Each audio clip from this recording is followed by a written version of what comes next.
so on. But the more concerning part at this moment is, are the experts going to be allowed to supplement their knowledge and or information?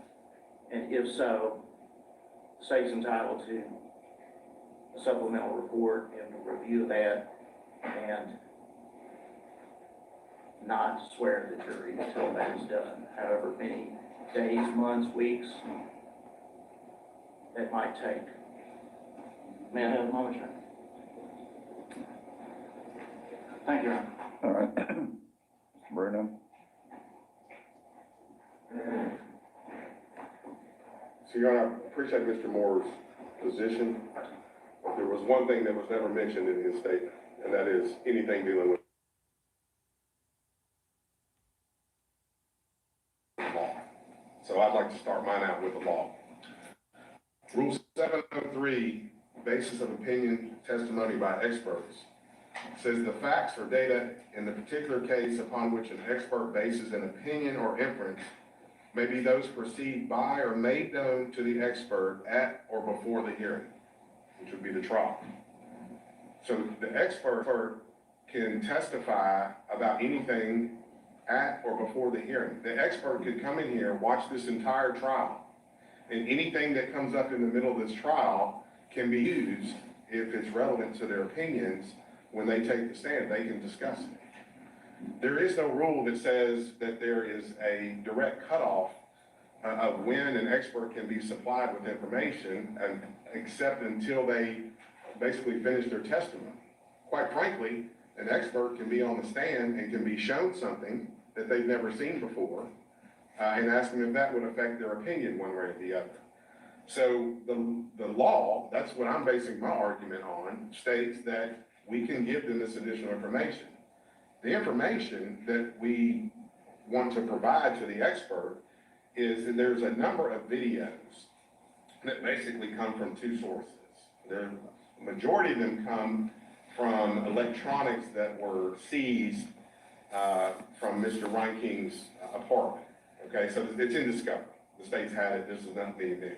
There are some that were downloaded off of YouTube by a man named Gene Flederer, who is, my understanding, Mr. Reinking's uncle. And he's a witness, and a potential witness in this particular case.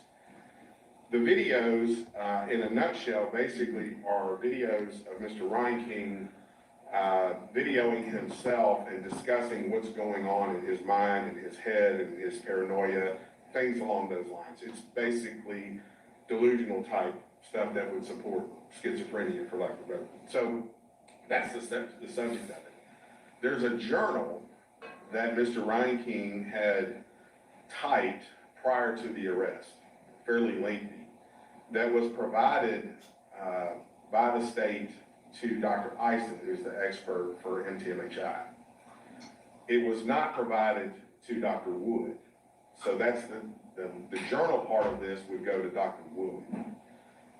These are items that could directly impact their opinions in this particular case, one way or the other.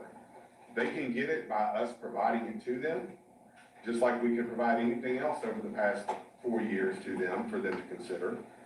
Alternatively, and I think it's much more inefficient, they can both sit here in this front row during this entire trial and watch evidence come in, and we can, assuming it's admissible, play videos and stuff along those lines, and they can factor that in. So there's nothing that's inappropriate about us continuing to provide something. Quite frankly, if something happened today in this trial that would affect their opinions potentially, I can provide it to them tonight. So the law is on our side with the disclosure. Now, when it comes to this agreement, the agreement was not, I will ask the state for permission about what I can give to the experts. The agreement, both sides wanted to know everything that the experts had. Okay, we wanted to know everything that they reviewed. The agreement was, if one side sends something to an expert, we would let the state have the copy, or if they sent something to an expert, they would let us have it, so that everybody knows what the experts have. There wouldn't be any backdoor giving the experts information that the other side's not aware the expert has. in the case. So But it wasn't, but at this stage of the game, and I understand your 703 argument, but at this stage of the game, isn't it sort of backdooring? it's not backdooring, because as we're prepping this case, and we continue to go through stuff, and what might be coming in evidence, what we might want to be putting in evidence, is we click something that we think might be appropriate for them to consider in their testimony, then we can give it to them. Just like if we sit here in trial, let's say Wednesday, something happens in this trial that is relevant, we're gonna send it to them. Why wasn't the material provided earlier, since it was available earlier to the experts? We hadn't, quite frankly, we hadn't gone, there were so many videos in this case, we hadn't gone through all of the videos and then narrowed it down to what we thought might be most relevant until last week and this weekend. That's why yesterday we finished our discussions over what we thought might be most relevant to their information, might be most relevant to their opinions in the case. The state has had, almost all of them the state has had, so it's not like they're not aware that they exist or the substance of them. But What is your position on the state's argument that if this material, and I have no idea what's in it, I mean, you gave me a summation, has to deal with possible delusional behaviors or thought processes before this event that brings us here today. That's what I know about them. What about the state's position that, we prepare for trial based on this is what the experts are likely to testify to, and with the addition of this, it may change their arguments, and we may want to get our own rebuttal expert? I don't know how, the substance of it is, so we'll start with this. All those materials, okay, what Mr. Moore was referring to, and I think he made a statement somewhat to the effect, they go to a non-contested issue, in his opinion, which is schizophrenia, okay? If it's a non-contested issue on their end, I don't know why they would need to run out and get another expert. Well, because I don't think the issue in this case is that he has a severe mental disease or defect. It's the concept, it's what, if any, effect that had on his behaviors on this occasion. Yeah, right, so that's why I don't think there's a need to go out to get a rebuttal expert, because those issues would go towards the schizophrenia issues. That's contained. There's a couple that are close in time, a couple of weeks before or so, the incident, it gets closer in, and so, but a majority of them are things that happen over a period of time. But again, it goes to, it's an issue dealing with more towards the schizophrenia, that part of it. So if it's generally a non-contested issue, why would they have a need to go get another expert? There's no need to get a rebuttal expert if they're not, in effect, contesting that part of the issue. Then what's the need to even bring them up at this stage of the proceeding? Because we have a burden of proof. But if it's, it seems like you're talking out both sides of your mouth. It's going to an uncontested issue, but we needed to prove our insanity defense. Okay, I'll give you this example. We're not disputing that Travis Reinking went to Waffle House, shot, killed 4 people, and injured 2 other people, okay? Can we just have an agreement the state doesn't put on any proof of that? Because we're not disputing it, it's uncontested? You know, if we want to go down to, if it's not contested, then we can get rid of a lot of their proof because it's not contested, and we might be done with this trial in 2 days.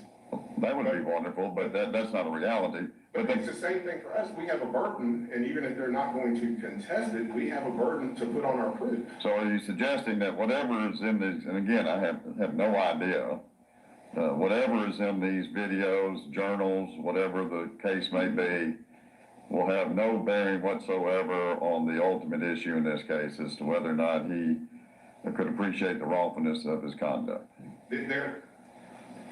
I want to be real exact about it. That's what I'm trying to get to, exact as possible. He thinks, so in the videos, okay, he thinks that people are after him. He's paranoid of the government. He's paranoid of the police. He's paranoid of certain people, okay? That feeds into the appreciation of wrongfulness. because that's generally what's going on. But most of it is gonna be, they're gonna basically see the videos and see this guy's not right, okay? But there is language about people hacking into his phone and doing things to him, and that, along with other evidence that the experts have, that might go to, you know, them saying he was thinking people were after him, and so that might go towards that prong to some extent. Because and so I couldn't, and quite frankly, the experts, there's a couple of videos that's already been provided to them about Mr. Wing, it's not an issue, but they haven't looked at the others. So, but our belief is that the primary thing, because most of this stuff happens substantially before the Waffle House incident. These are things that he's going through in Colorado or Illinois or things like that. But then some of it does get close in time to where he's talking about his paranoid thoughts. I don't recall, and they can correct me if there's anything on there that specifically says people at the Waffle House. I don't remember if there's any of that on there, but so, I mean, I guess it could lead over into this, you know, this paranoia. And so I guess experts might say, well, that just further supports their position in the case. All right, thank you. Very briefly, I did reference the law, Rule 703, but with respect to expert reports that we are entitled to, that comes, of course, from State v. Reed. Very familiar with Reed. Yes, yes. My colleague mercilessly went through that for many years. Yes, yes. So that's what I reference supplemental report. Can't just say, oh, the state's called unawares that we've been given some other things and this does now enhance, or here's why I have a belief even more strongly in opinion that he could not appreciate the wrongfulness of his conduct based on these videos that I've viewed. That is, and yes, with respect to, go back to Rule 703, facts or data otherwise inadmissible shall not be disclosed to the jury, so on and so on. We get into that only after, if they are allowed to supplement their understanding and their materials, we would be entitled, under State v. Reed, to a supplemental report, not be essentially caught unawares or sandbagged by having an expert on the stand who has reviewed materials and is changing perhaps their report, their opinions, without us having an opportunity pre-trial. That's the key, before the jury is sworn, pre-trial, to evaluate that. Therein lies the problem.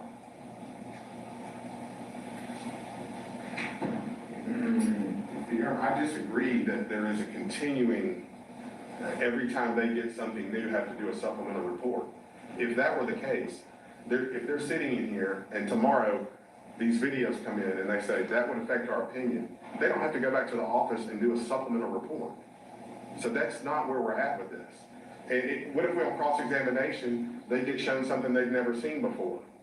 Would that affect your opinion? Do we stop and they go do a supplemental report? No. So that's not, this supplemental report thing is not the issue in the case. Okay, they can consider up until they finish testifying, anything that's presented to them, that the court allows to be presented to them, they can consider that. But I understand that part of the argument, but I'm still a little bit concerned that all this material has been available for years and was not presented to these experts.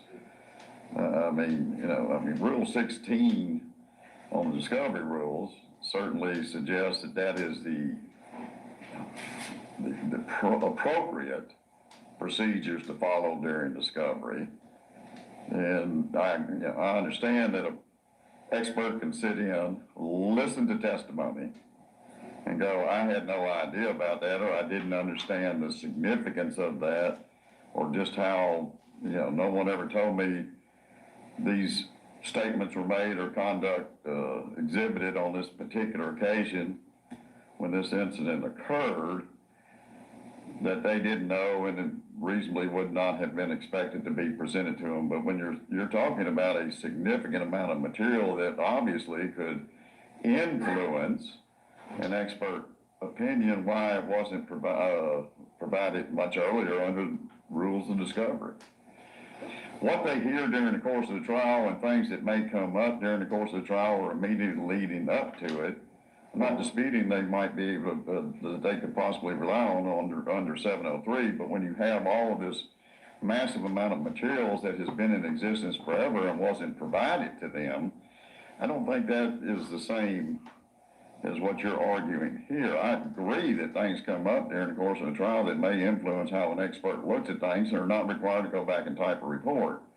But when they have ample opportunity to review and consider thoroughly, fully, and as a part of their reports that are required under Rule 16, why it wasn't done.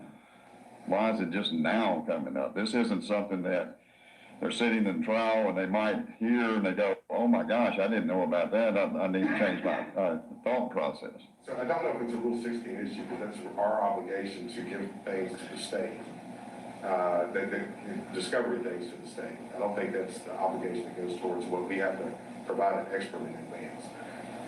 So let's say the court's going down this road, then in the middle of the trial, if we get these videos in the evidence at that point, then I don't know of any reason why an expert can't look at it at that particular time. Now, what that's going to do potentially is they have time to look at it. So what that might do is, as they come in, and then we tell the court we want to give that to the expert, they have to have time to review it. And what I'm trying to do is cut that off, give it to them today, so that when it comes time for them to testify, they've reviewed it. So I don't think 703 prevents us from giving them additional information, whatever we find. If we continue to go through discovery or files or whatever else, and we find something else that we think is relevant to our issue, we can give it to them, because they haven't testified yet. And that's all we're trying to do with it. And it also makes things more efficient. So I think Rule 7. Well, it'd been more efficient if they had it 3 years ago, rather than the morning of trial. I agree with that, but they didn't. And so, but nevertheless, Rule 703 allows us to provide the information. That was a choice the defense made, whether that's by strategy, that this was a plan 3 years ago to do this or not. I have no way of knowing, obviously, other than they said everything said in his word that they're going through this. But that begs the question of why so late. Well, that's what I was trying to get to. Absolutely, absolutely. And why now? Why the morning of trial? As opposed to, yes, we'll have Dr. Eisen come sit through all of the testimony and see what is introduced. No, we want to send her things that may well not be introduced, for all the other reasons that I've said. That's where the problem lies. And if she has days, weeks to go over that, and we're certainly going to be rather busy to be able to speak with her. And yes, I agree. It's something that comes out in court. That's not what they're wanting to do. They're wanting to send her a ton of materials. Literally, after the jury's been sworn, jeopardy is attached. And that's not fair. No. Anything else? It's not about fair. It's about the rules. It's about the rules. And so the other way this stuff can happen, and fine, we have all the time in the world, but the other way this stuff can happen is they could cross-examine an expert, and then we can start pulling these out. And there's a roughly 250-page journal that's typewritten that might be handed to an expert at that point, and she can take whatever time she needs to read it on a redirect after a cross-examination. So, all of this stuff is relevant to the issue, to our burden of proof. We have it under the rule, we're allowed to do it. And, if that's the way we prefer to do it, because that is the way that's gonna make this thing most efficient, we have all the time in the world. And if we have to do it another way, so be it. But I don't think that we've done anything but follow what the rule provides, and so I think we're in the right place. May have followed the letter of the rule. I'm not sure that you've followed the spirit of the rule. But give me about 10 minutes and I'll get back with you.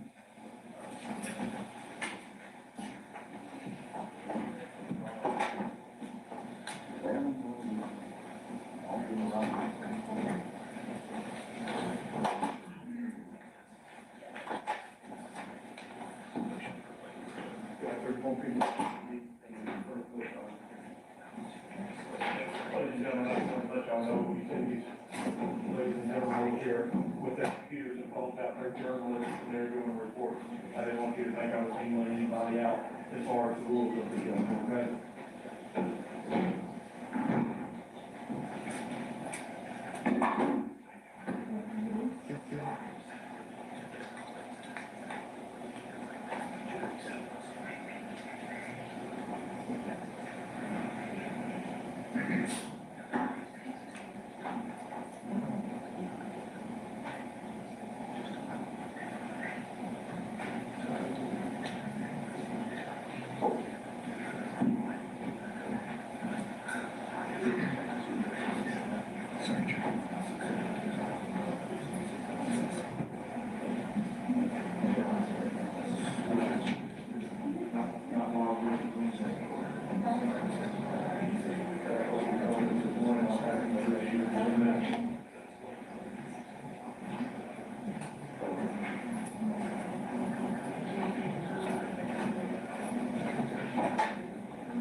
Sort of near each other. Hang on one second.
All right, sorry, I had a phone call. While we're waiting on this, I thought maybe you guys would be interested in seeing something that my buddy reported on. I think it's going around.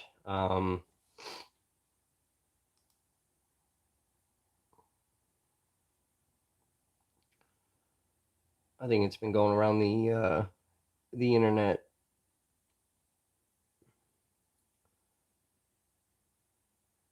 But I just saw this yesterday. I thought it was interesting. Let me find the post.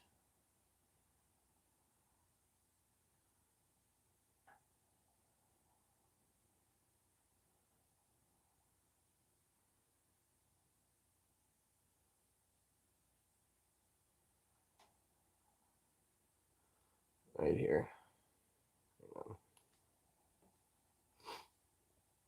So the Theo Edgecombe trial that just happened here in Milwaukee. So obviously, a bunch of you that were on this channel watching it, we had a lot of very choice things to say about the defense team, and specifically B. Ivory.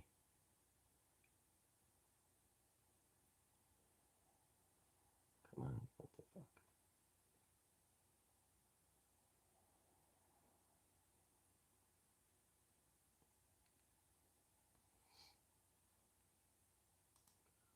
Jesus Christ.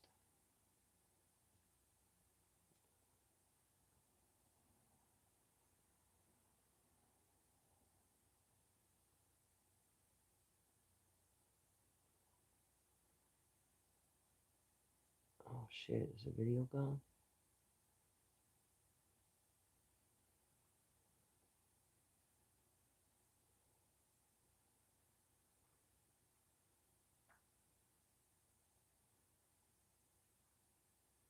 Shit, the video's fucking taken down. Oh god, I know. Damn it. All right. Well, my buddy did this kind of like side by side video, which doesn't appear to be up here anymore. Um, let's try this. Let's see if this works. Can say this system works. And within that decision, people all across the world can say, this system works. This was a fair trial. This was a fair trial. These were fair people. These were fair people. So thank you in advance again for your service, for the verdict that you're likely to render, and for all the things that you're doing here for us. So again, thank you for your time, your consideration, and the verdict that you're likely to render in this case. So there was that video. Let's see what this one is.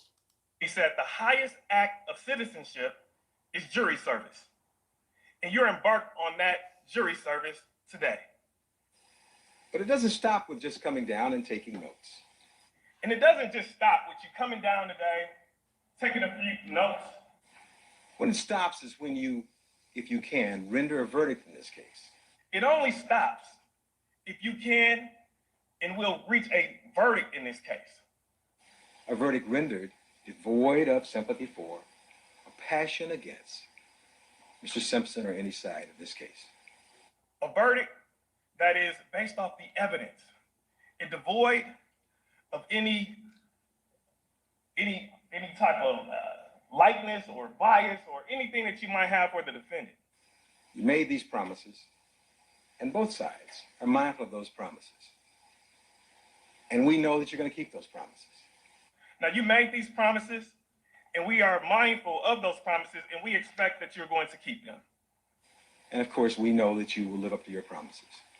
And be fair, and keep an open mind, and decide this case not on speculation, not on conjecture, not on surmise, but based upon the facts.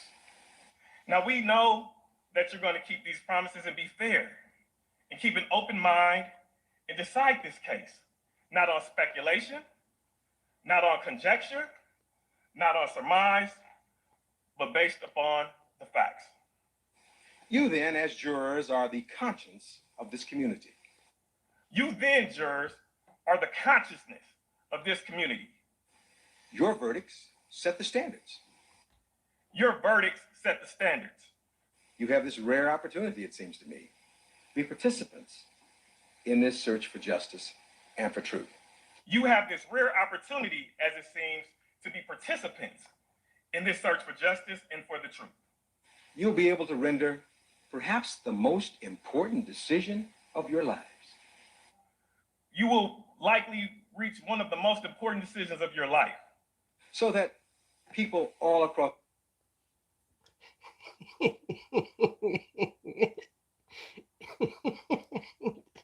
This fucking guy, bro.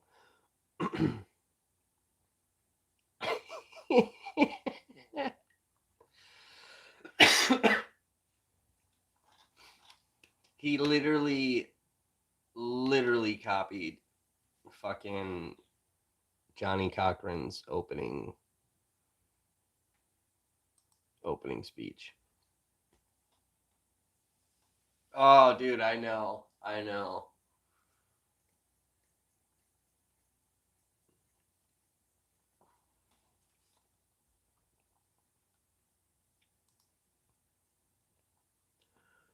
Fucking epic.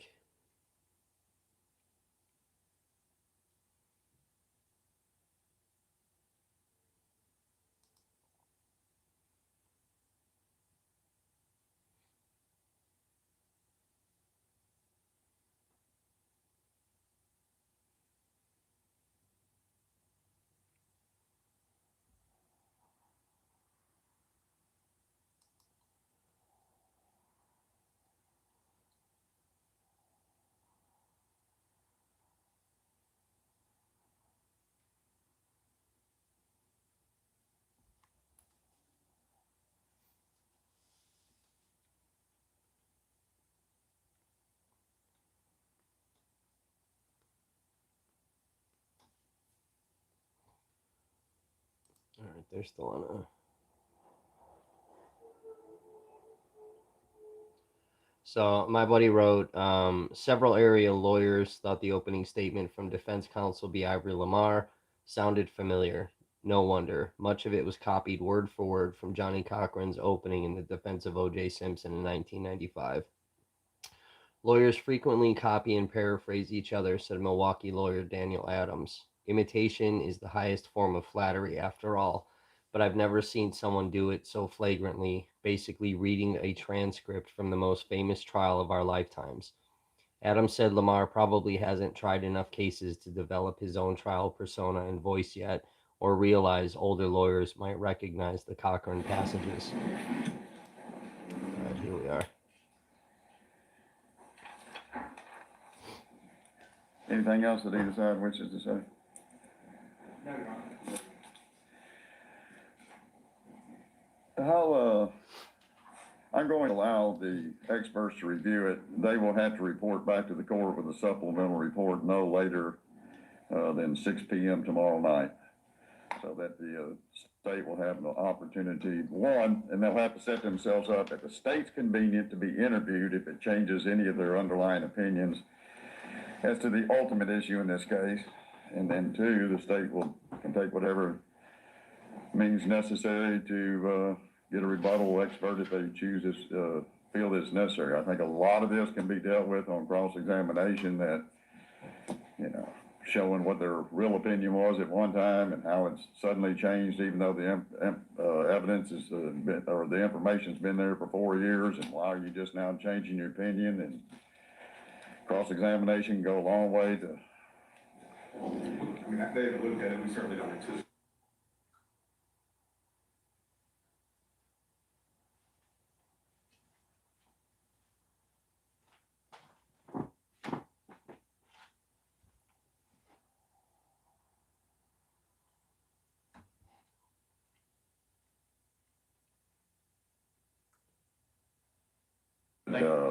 I mean, again, there's a lot of things that can be dealt with in cross-examination.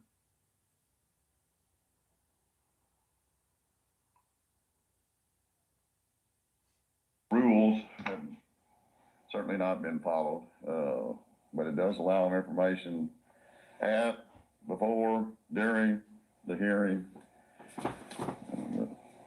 Judge, They're on a strict guideline, the timetable. thank you. State's position though is Dr. Wood has deferred an opinion about insanity and that she should not be allowed to go back and. I'll have to read her whole report. I did read that, okay? But let me go back and read her whole report. Does she explain why she deferred to them? Because she didn't have, I mean. Judge, and the state's gonna step off in it if they keep this up, because what she's gonna say is, number one, she did give an opinion on insanity. It's in her report, she fully gave an opinion. She deferred purely because of the competency issue, because that required inpatient treatment. Okay, I will read the If they report. want to get into that, we can get into that. And we disagree with that, Your Honor. Okay, I'll read it. We can maybe talk about it more at lunch. As to what opinion, if any, she's gonna be allowed to give. Let's get the jury in here.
Yeah, we were told that he's really only handled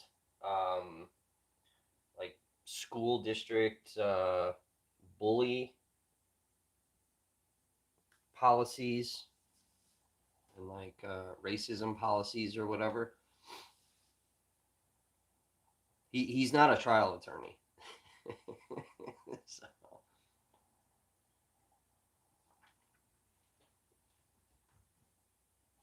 I see my buddy's post and I thought it was funny.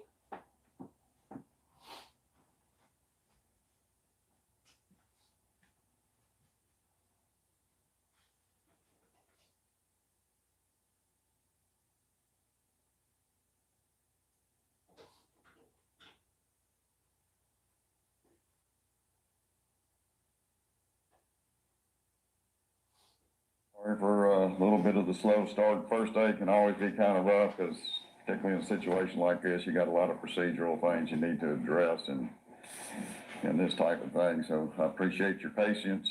I know it's just the first day, but how are the hotel accommodations? Want to stay an extra week or two just in case? Okay. Oh, well, just testing the waters. Before we start with anything, Mr. Glenn Funk is back with us. He has gotten a full clearance from his doctor. He is totally healthy, not contagious, not infectious, no problems whatsoever. And certainly he wanted to be here for the trial of this case, and I just asked him to do everything I could to make sure that his doctor felt he was healthy enough to be here. He went to his doctor this morning, and the doctor has given him a full clearance and everything is safe, but the doctor did say just continue to wearing a mask, so he's going to be the one person for sure at the council table for the present time to be masked, okay? Please don't think anything about it. Everything's good to go there. The next thing I need to do is ask you to please stand and raise your right hand. We'll swear you in as the jury on the trial of this particular case. Do you solemnly swear or affirm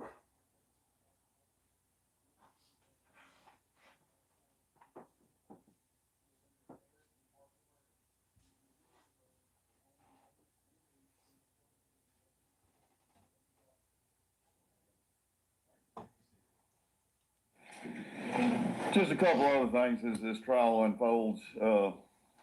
When you come into the courtroom, please be seated. You don't have to stand. We're standing for you. You're the judges of the facts in this case, and you're going to ultimately become the judges of the law under my direction. But you are pretty much the judges. You're the ones that are wearing the robes, and we're standing in respect to you. So when you come in, please just be seated. You don't have to stand and wait for everybody to be seated, all right? Before we start the actual trial, I mentioned to you last week that I was going to go over some additional things that relates to the trial procedure and things of this nature, just so you have some insight as to how this case will actually unfold.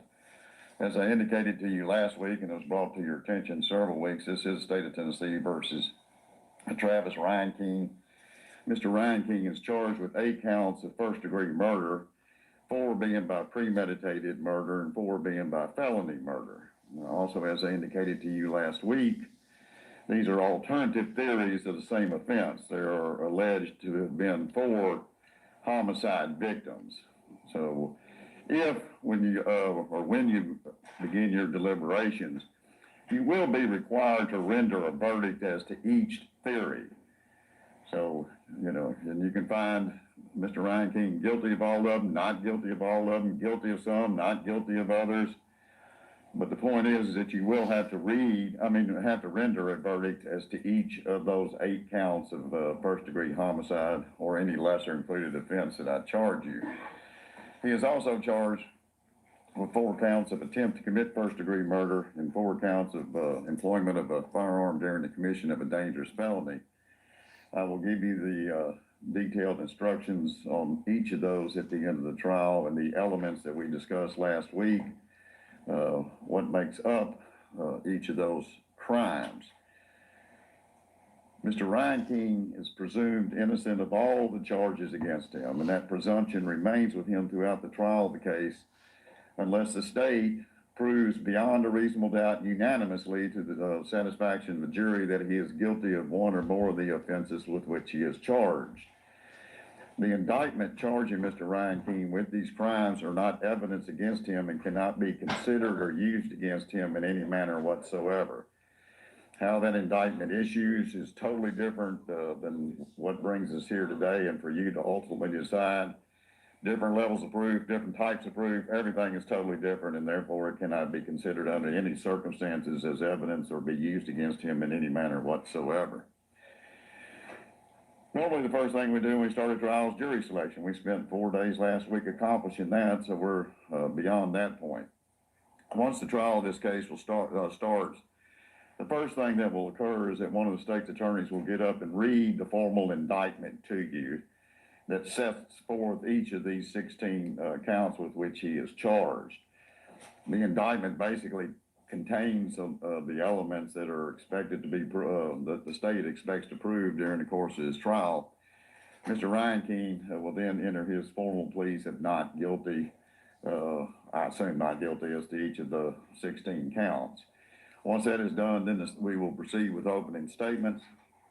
During opening statements, the attorneys will be given an opportunity to basically outline for you what they believe the evidence in this case will be and why that evidence, not arguments, but basically suggesting to you that that is the evidence they will rely on to support their respective positions of guilty or not guilty. It's just to give you a roadmap or some insight as to what this trial is all about, so that you can kind of get an idea of where the focus of things will go as they call witnesses and things of this nature. Since the state does have the burden of proving the guilt of the defendant beyond a reasonable doubt throughout most of these proceedings, the state's attorney will go first and then followed by defense counsel. Once the opening statements are concluded, we will begin the evidentiary portion of the trial. Again, as the state has a burden of proof, they obviously have to go first in putting on their proof to try and establish beyond a reasonable doubt the guilt of Mr. Reinking for each of these 16 counts that have been placed against him. The way that proceeds is the state will, the state calls each witness, one of the state's attorney will get up and ask that witness whatever they intend to ask that witness in direct examination. One of the defense counsel will be given an opportunity to cross-examine or challenge and confront the testimony of that particular witness. State's attorney will be given an opportunity to redirect if they feel it's necessary to maybe clarify some type of parts of the testimony that may have been challenged on cross-examination.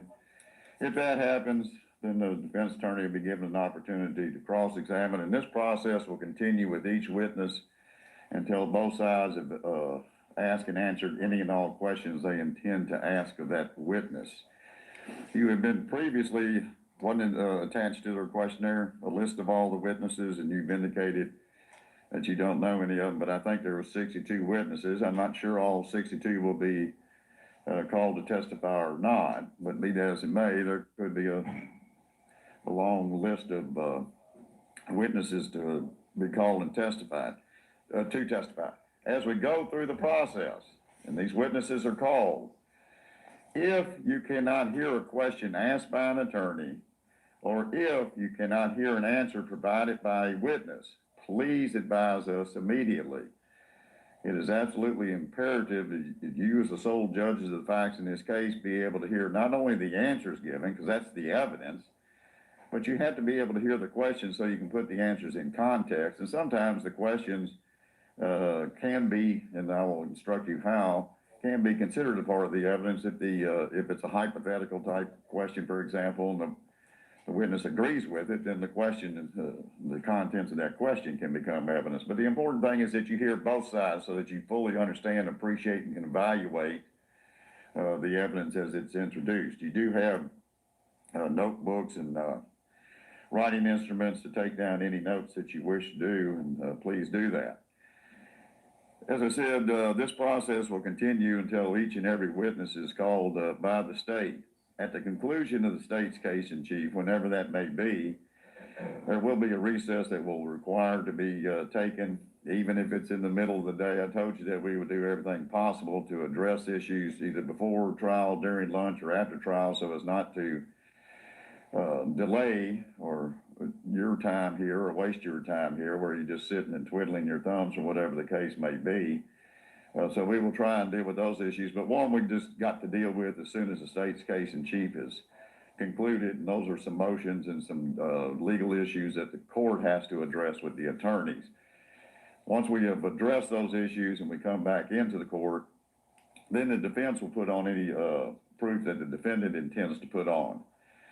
Please keep in mind, as I've already told you, it is the state's responsibility to prove the guilt of the defendant beyond a reasonable doubt. The defendant has no responsibility to establish his innocence unless he enters a plea of not guilty by reason of insanity. Okay, that is a clear exception under the law. If he doesn't plead it, then he doesn't have to put on any proof whatsoever.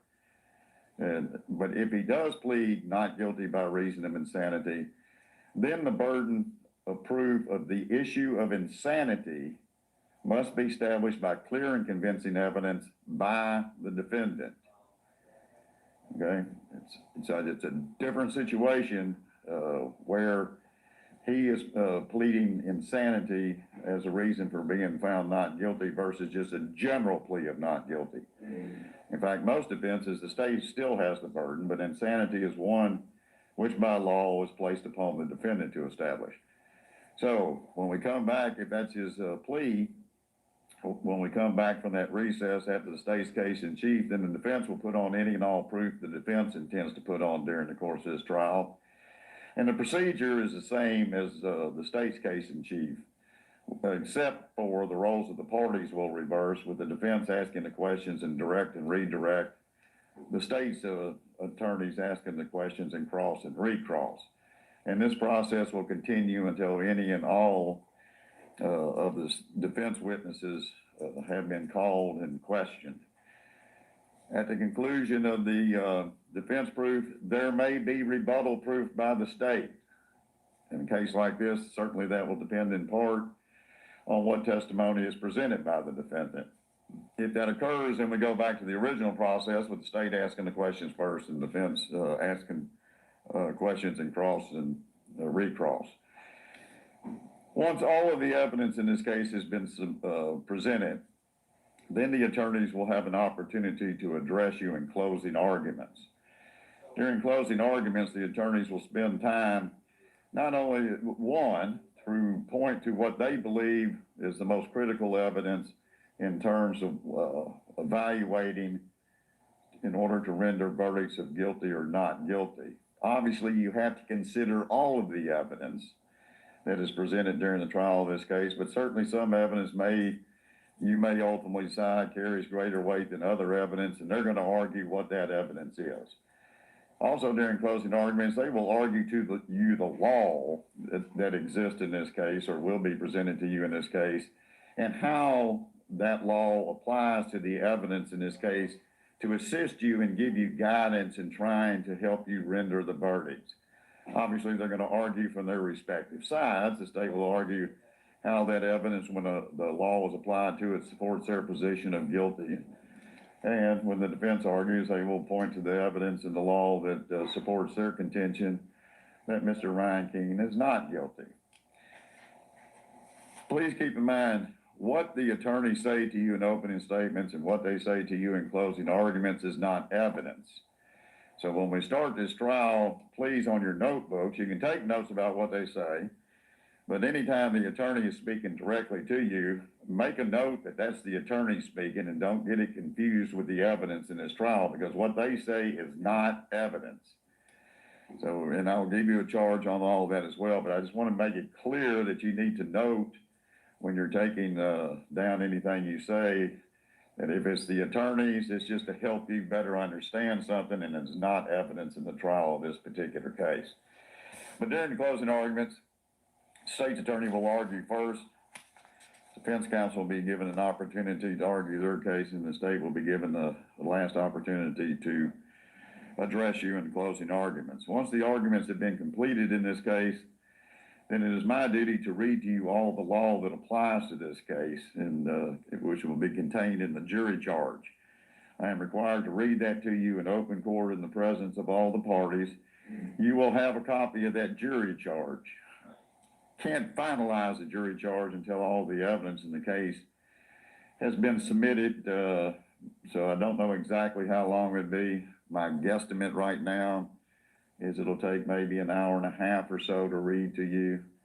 And it's not necessarily a fun-filled, exciting read, but it is absolutely vital, because you can't render any verdicts without knowing the law that applies to the facts in order to accomplish that. You will have a copy of it. You will be allowed to take that jury charge, each of you, back to the jury room for your use during your deliberations. So you're going to have a lot of law thrown at you in a very short period of time, and obviously you'll have the benefit of the written jury charge that you can go through it as you address each count of the indictment. All right.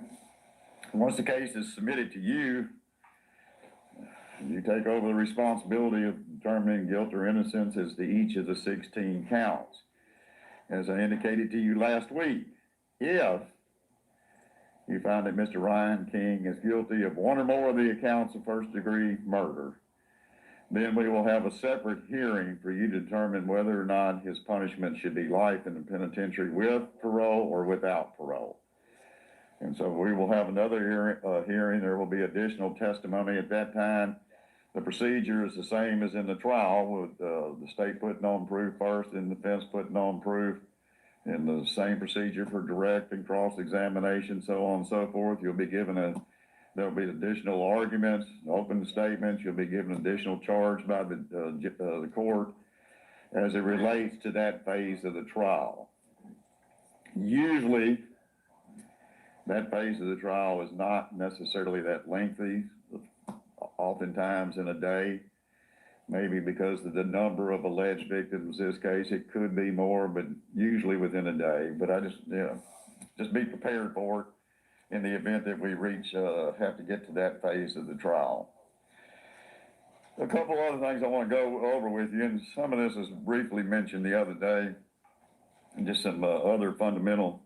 One other thing I do want to mention, regardless of the fact that the defense has the responsibility to establish by clear and convincing evidence, if they pursue an insanity defense, that they have a responsibility established by clear and convincing evidence that Mr. Reinking was insane at the time of these offenses. Mr. Reinking himself does not have to testify. Okay? Under the law and under our Constitution, if Mr. Reinking chooses to testify during the course of this trial, he has an absolute right to do so. And his testimony would be evaluated the same as you would the testimony of any other witness in terms of credibility and things of this nature. And I'm going to give you a lengthy instruction on how you might go about considering and weighing the credibility of witnesses and expert witnesses and things of this nature. But my point is, he has an absolute right to testify if he chooses to. However, he also has an absolute right not to testify if he chooses not to do so. And if Mr. Reinking does not testify during the course of this trial, the fact that he did not testify cannot be considered by you or used by you in any manner whatsoever on the issue of his guilt or innocence. It's a non-factor. So for example, if you go back there or during your deliberations in the guilt phase of the trial and Mr. Reinking has not testified, you cannot speculate as to why he did not testify. You cannot speculate by his failure to testify. The evidence would have been against him or anything of this nature. It is a non-factor that cannot be brought up, discussed, or otherwise considered by you, even in your own mind privately, on the issue of whether or not he is guilty of any one or more of the offenses with which he is charged. It is absolutely something that cannot be considered by you for any purpose whatsoever. A few evidentiary matters and other procedural things. During the course of this trial, and this was referenced briefly last week as well, during the course of this trial, you're going to hear both circumstantial evidence and direct evidence. Direct evidence is evidence that proves a fact and issue without any inference or presumption. And I'm going to give you a simple example, very elementary example of both of these in a minute. But an issue, fact and issue, usually involves either the elements of the crime, or in the case of the defense, if he pleads insanity, on the issue of insanity. Those are the facts and issues. There's going to be a lot of facts that you may not resolve, such as what he was wearing at the time of these events, things of that nature. Those things do not address the facts of the issue. So the direct evidence is things that people see, hear, smell, touch, whatever the case may be. It's the use of their direct senses. It proves something, and you don't need to look anywhere else to establish that fact if you believe that fact to be true. Circumstantial evidence is all other evidence that does not directly prove a fact and issue, but when considered with all of the other facts, you can reasonably conclude that a fact and issue either occurred or did not occur. Again, I'm going to give you a very elementary type example of this. Let's assume that you were at your home. You were at your home with your one child or grandchild. There's no one else in the house. The doors are locked. No one can get into the house. The pets have been booted out except for the goldfish. All right? And you are sitting in the kitchen with your child or grandchild, and you're baking a batch of cookies, and you're having just a wonderful conversation with your grandchild about how they still liking their new toys from the Christmas. And, before we know it, spring break will be up here. But anyway, you're just having a wonderful conversation with your child or grandchild. You pull the cookies out of the oven and you set them on the counter close to where the child is. You tell the child, do not eat any of those cookies. Then you turn around and you start washing the dishes.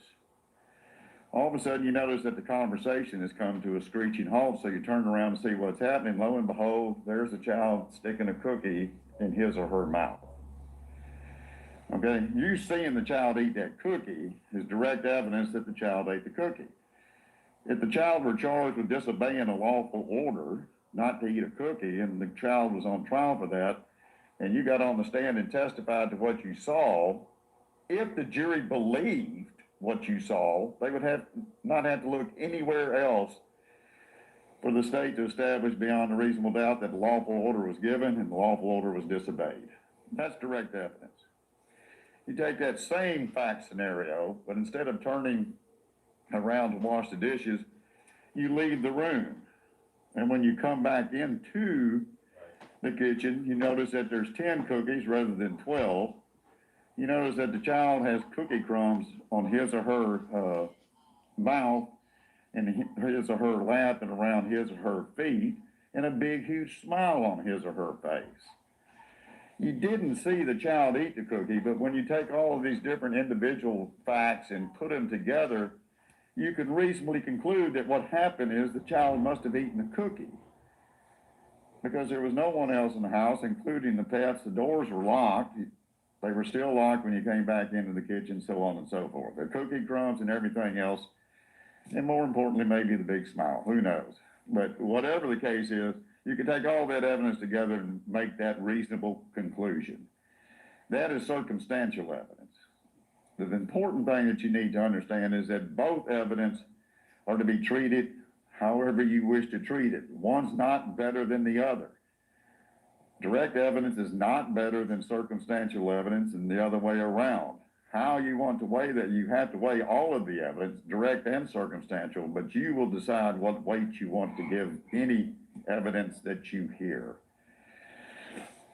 Also, during this trial, you're likely to hear objections by one side or the other. During the course of this particular trial, when an attorney makes an objection, they are basically telling the court, Judge, I do not believe that the evidence that is likely to be given as a result of that question is admissible under our rules of evidence in the state of Tennessee. When that happens, first of all, don't think anything bad about the attorney who made the objection. They are not trying to prevent you from hearing evidence in this case. They are trying to prevent you from hearing evidence that under our laws is not admissible because it's either not relevant, it's not reliable. There's a lot of different reasons evidence may not be admissible. Okay, so the only thing the attorney is doing when they make that objection is his or her job. Likewise, don't think anything bad about the attorney who asked the question. That attorney's not trying to pull some wool over people's eyes and slip in evidence that they know is not admissible. But in reality, while our rules of evidence may only be typewritten 20 to 25 pages long, the interpretation of those rules go into thousands of pages. I mean, books upon books are written about how our courts have interpreted those rules over the years. The reason for that is that the rules of evidence that we have in the state of Tennessee apply in every single court in the state of Tennessee, whether it be a civil case, a criminal case, a domestic case, whatever it may be. In all 95 counties, we use the same rules to best ensure that all court proceedings are fair and considered equally, regardless of where you are in the state or the type of proceeding. So the reality of it is that we could have a trial going on next door in Judge Watkins' court, and certain evidence is attempted to be introduced in his court that would be admissible, which in this case would not be admissible. You have to look at the individual facts, so the rules are written in a manner that are very prophylactic to allow them to be adapted in a manner that guarantees or best guarantees fairness within the trial that's going on at that particular moment. So don't think anything bad about any objections that are made. Also, you are to place no weight whatsoever on whatever ruling I make. I am the judge of the law during the course of this trial, so when these legal issues come up, which the objections are, when those issues come up, I will address those issues. And don't think anything about my ruling. Whatever my ruling on a particular matter is not any indication of what my feelings about this case are. I will tell you now, and I have no feelings about this case. It's not my responsibility to think one way or the other about this case. If I started doing that, I couldn't do my job and be fair and impartial. We'll remain open-minded and deal with things as they come along. So please don't read anything into whatever I say or rule or anything else. You are the ones that are gonna have to, determine what weight, if any, to give to the evidence that you do here. You're locked up, so you're kind of under strict, rules. We are gonna try to start as best as possible every morning at 8:30 and go until 6 p.m. We will have a mid-morning recess, we'll have a mid-afternoon recess, and we'll have an hour for lunch. Your hour for lunch will be provided to you in the jury deliberation room. If you want to go out and get some fresh air, we will escort you. My staff will escort you out the parking, the garage, the secured garage door to this building. Give you an opportunity to look over the beautiful blue waters of the Cumberland River. But just to get some fresh air, I know, because y'all are going to be locked up a whole lot of the time. During lunch, I will mention to you, we're trying to put together some things for you to do on Sunday when you don't have anything to do. We're going to have kind of a checklist and see if we can come up with some kind of mutual agreement on what to do, and if not, we'll go by the majority. But it'll give you a little exercise of what ultimately you're going to be dealing with during the course of this trial. Again, I will do everything possible to keep this trial moving so as not to impose any more on your time than is already going to be required in order to try this particular case. Is there anything else from the state? Anything from the defense? All right, in that case, ready to read the indictment?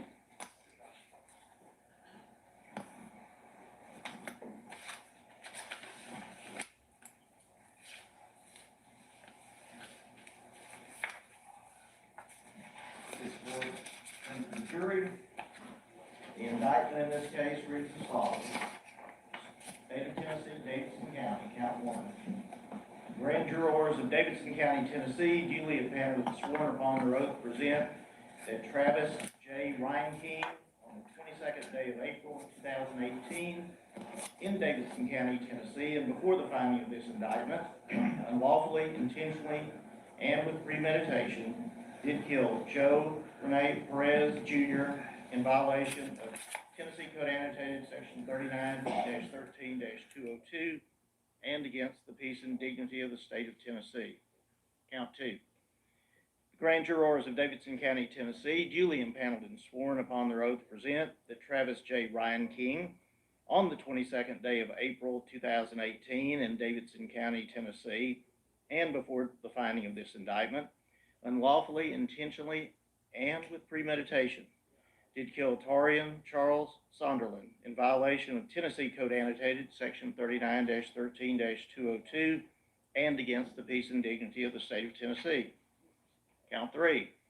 The grand jurors of Davidson County, Tennessee, duly impaneled and sworn upon their oath present that Travis J. Reinking, on the 22nd day of April 2018 in Davidson County, Tennessee, and before the finding of this indictment, unlawfully, intentionally, and with premeditation, did kill Aquila Jamal Da Silva in violation of Tennessee Code Annotated Section 39-13-202 and against the peace and dignity of the state of Tennessee. Count 4. The grand jurors of Davidson County, Tennessee, duly impaneled and sworn upon their oath present that Travis J. Reinking, on the 22nd day of April 2018 in Davidson County, Tennessee, and before the finding of this indictment, unlawfully, intentionally, and with premeditation, did kill D'Ebony Lachey Groves in violation of Tennessee Code Annotated Section 39-13-202 and against the peace and dignity of the state of Tennessee. Count 5. Grand jurors of Davidson County, Tennessee, duly impaneled and sworn upon their oath present that Travis J. Reinking, on the 22nd day of April 2018 in Davidson County, Tennessee, and before the finding of this indictment, did attempt to commit the offense of first-degree murder as defined in Tennessee Code Annotated Section 39-13-202 in that he the said Travis J. Reinking did intentionally and with premeditation attempt to kill Shantia Wagner, and Shantia Wagner suffered serious bodily injury in violation of Tennessee Code Annotated Section 39-12-101 and against the peace and dignity of the state of Tennessee. Count 6, the grand jurors of Davidson County, Tennessee, duly impounded and sworn upon their oath, present that Travis J. Reinking on the 22nd day of April 2018 in Davidson County, Tennessee, and before the filing of this indictment, did knowingly employ a firearm during the commission of or attempt to commit a dangerous felony, to wit, attempt to commit first-degree murder of Shantia Wagner in violation of Tennessee Code Annotated Section 39-17-1324B and against the peace and dignity of the state of Tennessee. Count 7. The grand jurors of Davidson County, Tennessee, duly impounded and sworn upon their oath, present that Travis J. Reinking on the 22nd day of April 2018 in Davidson County, Tennessee, and before the filing of this indictment, did attempt to commit the offense of first-degree murder as defined in Tennessee Code Annotated Section 39-13-202, in that he, the said Travis J. Reinking, did intentionally and with premeditation attempt to kill Sharita Henderson, and Sharita Henderson suffered serious bodily injury in violation of Tennessee Code Annotated Section 39-12-101 and against the peace and dignity of the state of Tennessee. Count 8. The grand jurors of Davidson County, Tennessee, duly impounded and sworn upon their oath, present that Travis J. Reinking on the 22nd day of April 2018 in Davidson County, Tennessee, and before the filing of this indictment, did knowingly employ a firearm during the commission of or attempt to commit a dangerous felony, to wit, attempt to commit first-degree murder of Sharita Henderson in violation of Tennessee Code Annotated Section 39-17-1324B and against the peace and dignity of the state of Tennessee. Count 9. The grand jurors of Davidson County, Tennessee, duly impounded and sworn upon their oath, present that Travis J. Reinking on the 22nd day of April 2018 in Davidson County, Tennessee, and before the filing of this indictment, did attempt to commit the offense of first-degree murder as defined in Tennessee Code Annotated Section 39-13-202, in that he, the said Travis J. Reinking, did intentionally and with premeditation attempt to kill Kayla Shaw in violation of Tennessee Code Annotated Section 39-12-101 and against the peace and dignity of the state of Tennessee. Count 10. Grand jurors of Davidson County, Tennessee, duly impounded and sworn upon their oath, present that Travis J. Reinking on the 22nd day of April 2018 in Davidson County, Tennessee, and before the filing of this indictment, did knowingly employ a firearm during the commission of or attempt to commit a dangerous felony, to wit, attempt to commit first-degree murder of Kayla Shaw in violation of Tennessee Code Annotated Section 39-17-1324B and against the peace and dignity of the state of Tennessee. Count 11. The grand jurors of Davidson County, Tennessee, duly impounded and sworn upon their oath, present that Travis J. Reinking on the 22nd day of April 2018 in Davidson County, Tennessee, and before the filing of this indictment, did attempt to commit the offense of first-degree murder as defined in Tennessee Code Annotated Section 39-13-202, in that he, the said Travis J. Reinking, did intentionally and with premeditation attempt to kill James E. Shaw, Jr. in violation of Tennessee Code Annotated Section 39-12-101 and against the peace and dignity of the state of Tennessee. Count 12. The grand jurors of Davidson County, Tennessee, duly impounded and sworn upon their oath, present that Travis J. Reinking on the 22nd day of April 2018 in Davidson County, Tennessee, and before the filing of this indictment, did knowingly employ a firearm during the commission of or attempt to commit a dangerous felony, to wit, attempt to commit first-degree murder of James E. Shaw, Jr. in violation of Tennessee Code Annotated Section 39-17-1324B and against the peace and dignity of the state of Tennessee. Count 13. The grand jurors of Davidson County, Tennessee, duly impaneled and sworn upon their oath, present that Travis J. Reinking, on the 22nd day of April 2018 in Davidson County, Tennessee, and before the finding of this indictment, did kill Joe Rene Perez Jr. during the perpetration of or attempt to perpetrate first-degree murder in violation of Tennessee Code Annotated Section 39-13-202 and against the peace and dignity of the state of Tennessee. Count 14. The grand jurors of Davidson County, Tennessee, duly impaneled and sworn upon their oath, present that Travis J. Reinking, on the 22nd day of April 2018 in Davidson County, Tennessee, and before the finding of this indictment, did kill Torian Charles Sonderland during the perpetration of or attempt to perpetrate first-degree murder in violation of Tennessee Code Annotated Section 39-13-202 and against the peace and dignity of the state of Tennessee. Count 15. The grand jurors of Davidson County, Tennessee, duly impaneled and sworn upon their oath, present that Travis J. Reinking, on the 22nd day of April 2018 in Davidson County, Tennessee, and before the finding of this indictment, did kill Tequila Jamal Da Silva during the perpetration of or attempt to perpetrate first-degree murder in violation of Tennessee Code Annotated Section 39-13-202 and against the peace and dignity of the state of Tennessee. Lastly, count 16.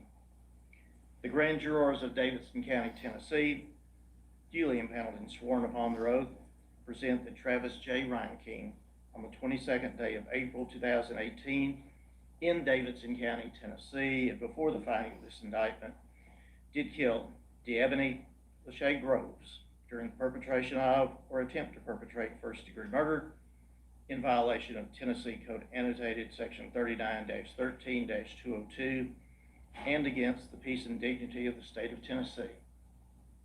Signed, Glenn R. Funk, District Attorney General of the 20th Judicial District. Signed as a true bill by the then foreperson of the grand jury and filed with the Davidson County Criminal Court Clerk on February the 1st, 2019.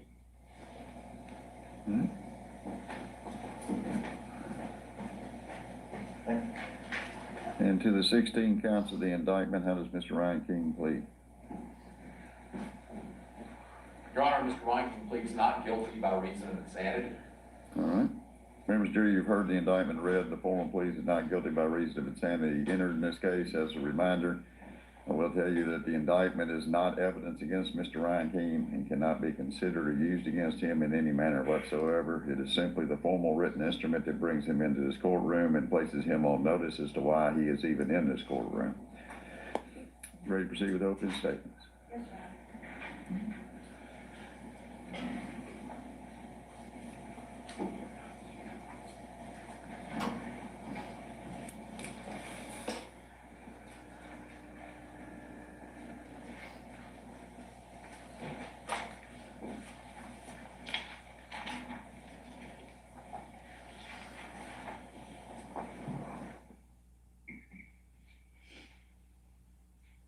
No one was expecting it.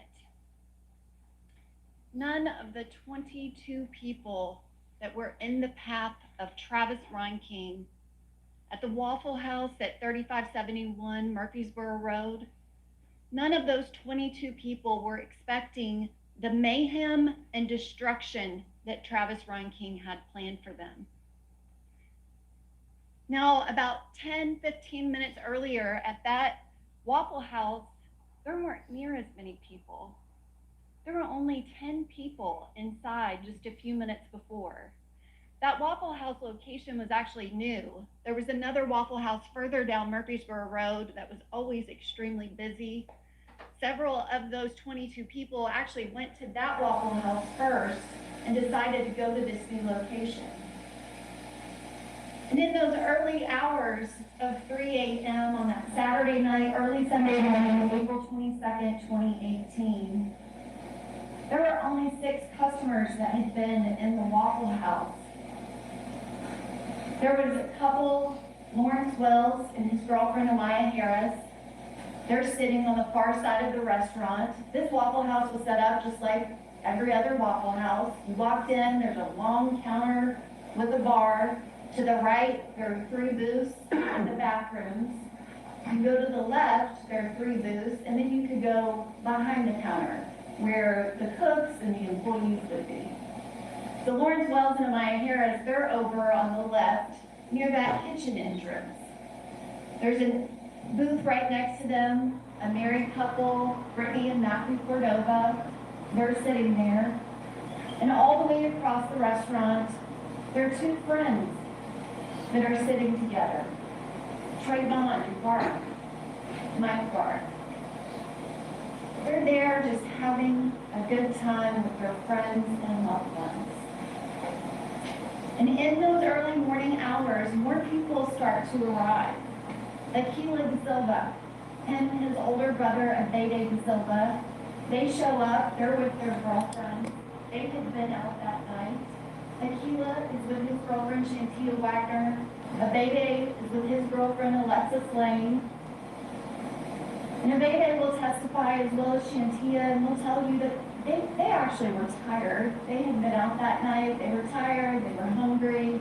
They just stopped to get some food, they were ready to go home. And actually, Shantia Wagner will testify, and she'll tell you that she didn't even want to go inside, she was so tired. But she had actually never eaten at a Waffle House before. And so she didn't know what was on the menu, and they said, come inside and find something to order on the menu. The 4 of them, they sat in chairs with their backs to the parking lot as they were waiting for their food. Deebony Rose and her best friend, Sharita Henderson. Sharita was actually older than Deebony. They were like sisters. They were actual sorority sisters, but they were so close that they were like sisters. The 2 of them show up, they walk in, they actually go to the bathroom first, but then they sit in that first booth, kind of right by the front door. The 2 of them, they've been having fun, there were sorority events that whole weekend, and they're making jokes. Sharita Henderson will testify, and she'll tell you that they were actually singing Jesus Loves Me as they sat down and were looking at the menus. That was just something that they did. DeMarcus Wiggins, he comes in out of the parking lot, and he's standing there by the jukebox waiting to order because now it's really getting busy. You'll also hear from Kayla Shaw. She was there with her 2 cousins, Chelsea Owens and Alexis Peebles. Alexis and Chelsea, they stayed in the car because again, at this point, they're tired. They just want to get some food because everybody's kind of ready to go home, but they were hungry. And they sent Kayla Shaw in to pick up their to-go order. You will see Kayla standing there.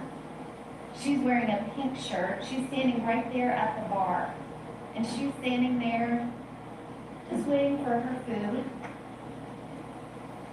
And then you will see there are 5 employees that were working that night. Douglas Lauderdale, Wanda White, Virginia Stanley, and there are 2 cooks, Michael Shaw and Torian Saunders. You will see a moment where Torian, he goes to walk out to take his smoke break. And I think it's right before Torian walks around, you'll see Amaya Harris get up from her table. And she walks to the bathroom. Travis Reinking arrives at 3:19. 3:19 and 30 seconds, he pulls into that back entrance and drives into the parking lot. He's already there. When Travis Reinking pulls in, he doesn't park in just any spot. He parks right at the front. He parks in a handicap spot right at the front door where he has a view of everything. 2 walls of the Waffle House are floor-to-ceiling windows, so he can see everything. He sees that moment when Amaya walks to the bathroom. He sees Torian walking. Now he sits and parks in that front handicap parking spot, and you'll see Brennan McMurray pull in his white Jeep You'll see his friend, James Shaw Jr., pull in his red truck. They park, they get out of the car, and again, they're friends, they're together, they're having fun, they're cracking jokes as they're walking into the Waffle House. And they see Travis Reinking in the truck sitting there before they go in. The two of them come in and they're seated at the bar. You'll see Amaya walk right past them, and you'll see Torian walk out the front door to take his smoke break. And James Shaw Jr. and Brennan Murray will tell you that they were just having a good time. They saw Michael Shaw, the other cook, he kept stacking plates up on a shelf, and he was stacking them so high that they were joking because they thought that they were going to fall. And it's at that moment that outside, that another person that wasn't planning to be there that night, Joe Perez Jr., 20 years old. He's from Texas. He had only been in Nashville for 4 months. And he wasn't there to eat, he wasn't there to have fun. Something was actually wrong with one of his tires. And he pulls in right by the Waffle House sign, and he's outside of his car trying to figure out what's going on with his car. And it's right at 3:23 and 50 seconds that Joe Perez Jr. goes to walk into the Waffle House. And as he walks by Travis Reinking's car, you will see Travis Reinking grab an assault rifle out of the front seat of his truck, and he immediately points it at Joe Perez Jr. He fires at him multiple times, no hesitation at all. He strikes him 4 times. One of them strikes Joe in the neck, the left side. One strikes him in the left back, one in the right shoulder. And the 4th strike is a devastating head injury that shatters his skull. You will see surveillance video and you will see that Joe Perez Jr., he immediately falls to the ground. Immediately. Unable to move. And you will see Travis Reinking fire another round at his body on the ground. Travis Reinking does not hesitate 1 second. He takes the rifle, and Torian Zonderland, who actually has begun to run towards Travis Reinking, he aims and begins shooting directly at him. Torian quickly changes course and runs down the sidewalk away from him, running for his life. But he doesn't make it. He is struck 7 times. 7 times, twice in the chest. You will hear from the medical examiner in this case, and he will describe to you that one of the gunshot wounds to Torian's chest had stippling, which indicates he was in close proximity, as if he is running towards the shooter. But that all of his injuries, 2 gunshot wounds to the chest, 2 to the back, he's struck in his thigh, he's also struck in the neck, and again, he is struck in the head with a devastating gunshot wound to the head, and he immediately falls to the ground. 7 gunshot wounds. Travis Reinking fired 15 rounds in 19 seconds outside. And again, he does not hesitate. He immediately goes inside. Immediately. You will see at 3:23 and 52 seconds. You will see one of the bullets strikes the window in the front of the Waffle House. Kayla Shaw, the girl in the pink shirt who's standing there at the counter, you will see the glass shatter and come straight at her face.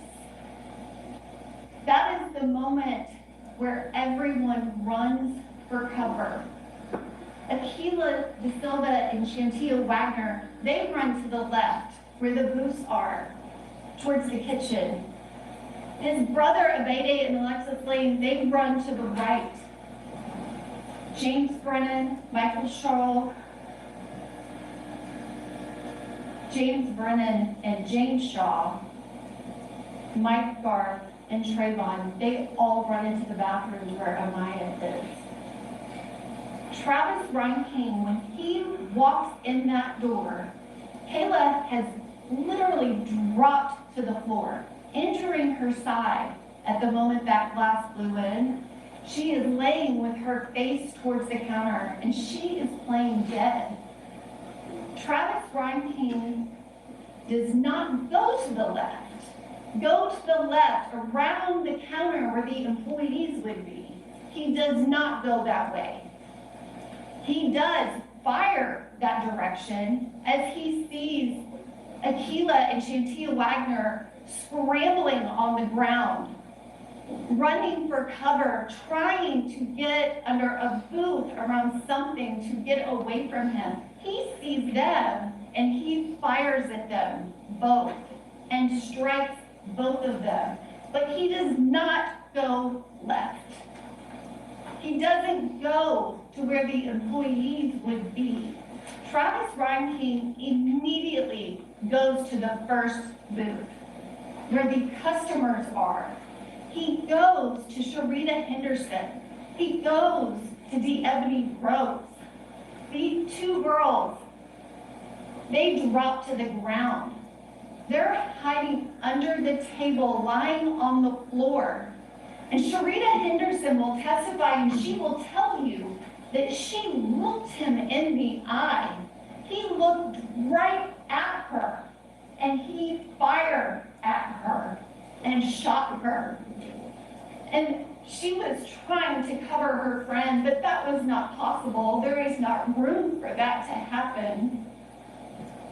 Sharita is struck 3 times, and her friend DeEbony is struck twice. And Travis Reinking makes a choice. He does not stop. Travis Reinking then turns to the right. He's headed to the bathrooms. This is a dead end. There is no space there. There are 7 people who are cowering and they have nowhere to go. He does not pause 1 second after he has shot Sharita, shot DeEbony. He immediately fires into that area, and you'll see the bullet hole in the glass in that door. And you will hear from James Shaw Jr.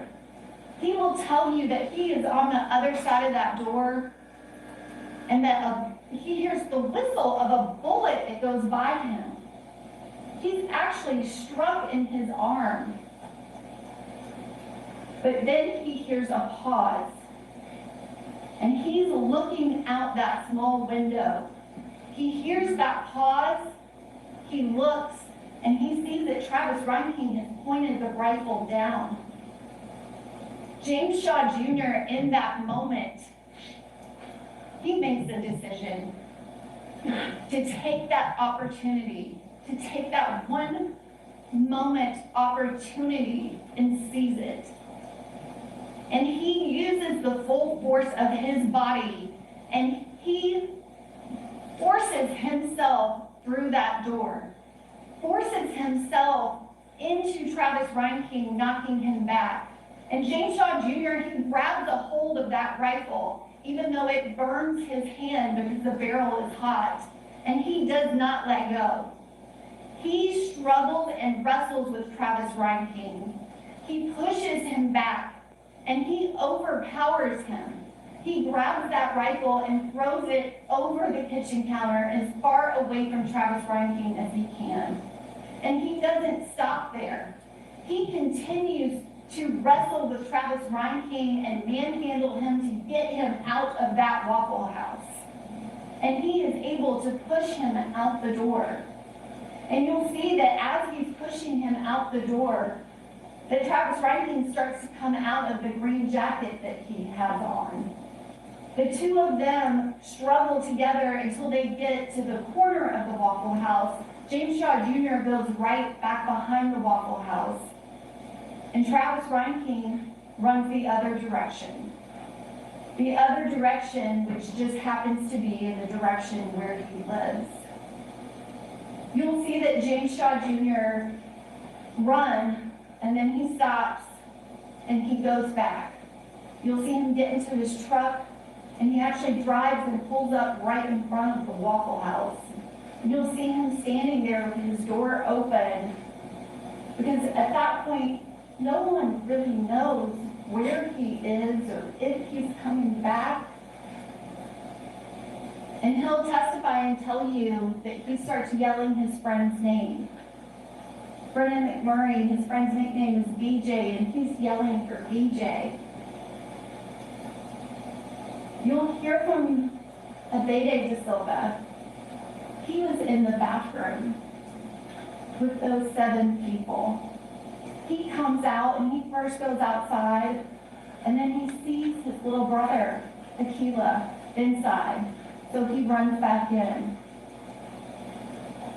And he sees Shantia Wagner, his brother's girlfriend, and she's screaming, and she's bleeding. She has a devastating gunshot wound to her right leg. There is literally nothing holding her leg together from her ankle to her knee except for a small strip of skin. He finds his brother, Aquila, who is still breathing. He's still talking. He has been calling for his name. And he sees that he has a gunshot wound to his right shoulder. And he's trying to figure out what to do, not understanding that what he doesn't see is that Aquila also has a gunshot wound to his right side. And that gunshot has perforated his lung. Abede will describe it at some point, and brother Aquila could not talk anymore. And the last thing that he said is, "I can't breathe." Dr. Deering will testify, and he will explain to you about the injuries that Aquila suffered, and that his lungs would have been filling up with blood, and he would not have been able to breathe. Now, Aquila De Silva was transported to the hospital, Abede having no idea how serious his injuries were. But even the life-saving efforts of the doctors, he was pronounced deceased at the hospital. Shantia Wagner, she will describe that devastating gunshot wound to her leg, that she is bleeding. She'll explain that she initially called 911, but the operator just kept asking her for the address, but she didn't know, and she got frustrated, and she decided to call her mom. And she'll describe that excruciating pain that she was in. She'll describe looking at her leg that wasn't there. She'll describe that she got transported to the hospital, and it was actually several days later before she even learned that her boyfriend Aquila had not survived. And she'll describe to you the months that she was in the hospital. That even today, what she goes through with treatment. And she'll describe that process that the doctors basically had to rebuild a leg for her. Her injury was so devastating, the doctors had to call in a military specialist that was used to dealing with people with IED injuries, because it was as if she had stepped on a bomb. You will also hear from Sharita Henderson. She will tell you about lying on that floor. She will tell you about her gunshot wounds. She was also shot in the leg. Her leg was half blown off, breaking both bones in her lower leg. She was also shot in her upper forearm with the bullet exiting out the other side. You will see her scars. Dr. Deering will testify and explain to you what damage this type of high velocity injury does to the human body. But you will actually be able to see it on Sharita's arm. That she's also shot in her right arm near her bicep, and that bullet goes into her chest. And as she's lying there on the floor next to her friend Diebony, who she knows is not alive, that at one point she actually calls out, "I'm not dead." And she knows that anyone that saw her would not know that. You will hear from the first responding officers who responded to the scene the devastation that they found when they got there. You will hear that after they were able to treat all of the victims from inside, that they located Mr. Reinking's truck because it was still parked there in that parking spot. And they were able to determine his address. It was very close by. They went to his apartment and they learned about Mr. Reinking. That he had just moved to the Antioch area a couple months before in February is when he got that apartment. He was a 29-year-old crane operator from Illinois. They learned that he didn't have many friends. He was a loner.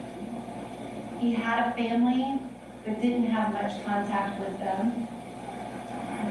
And the apartment, they learned that not only the gun that was used at the Waffle House, but that he owned 3 other guns. They found 2 of them. Both bolt-action rifles, both incapable of firing 30 rounds within 29 seconds. And they found a case to a 4th gun, a Kimber .45 caliber handgun. They found a case, but no gun. Now, during all of this, the ID officers that respond to the actual crime scene, they immediately find the green jacket that Travis Reinking's wearing.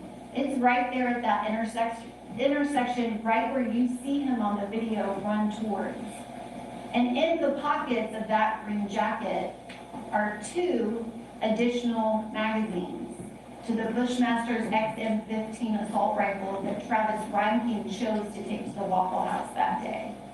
Both of those magazines were fully loaded with 30 rounds of hollow point ammunition.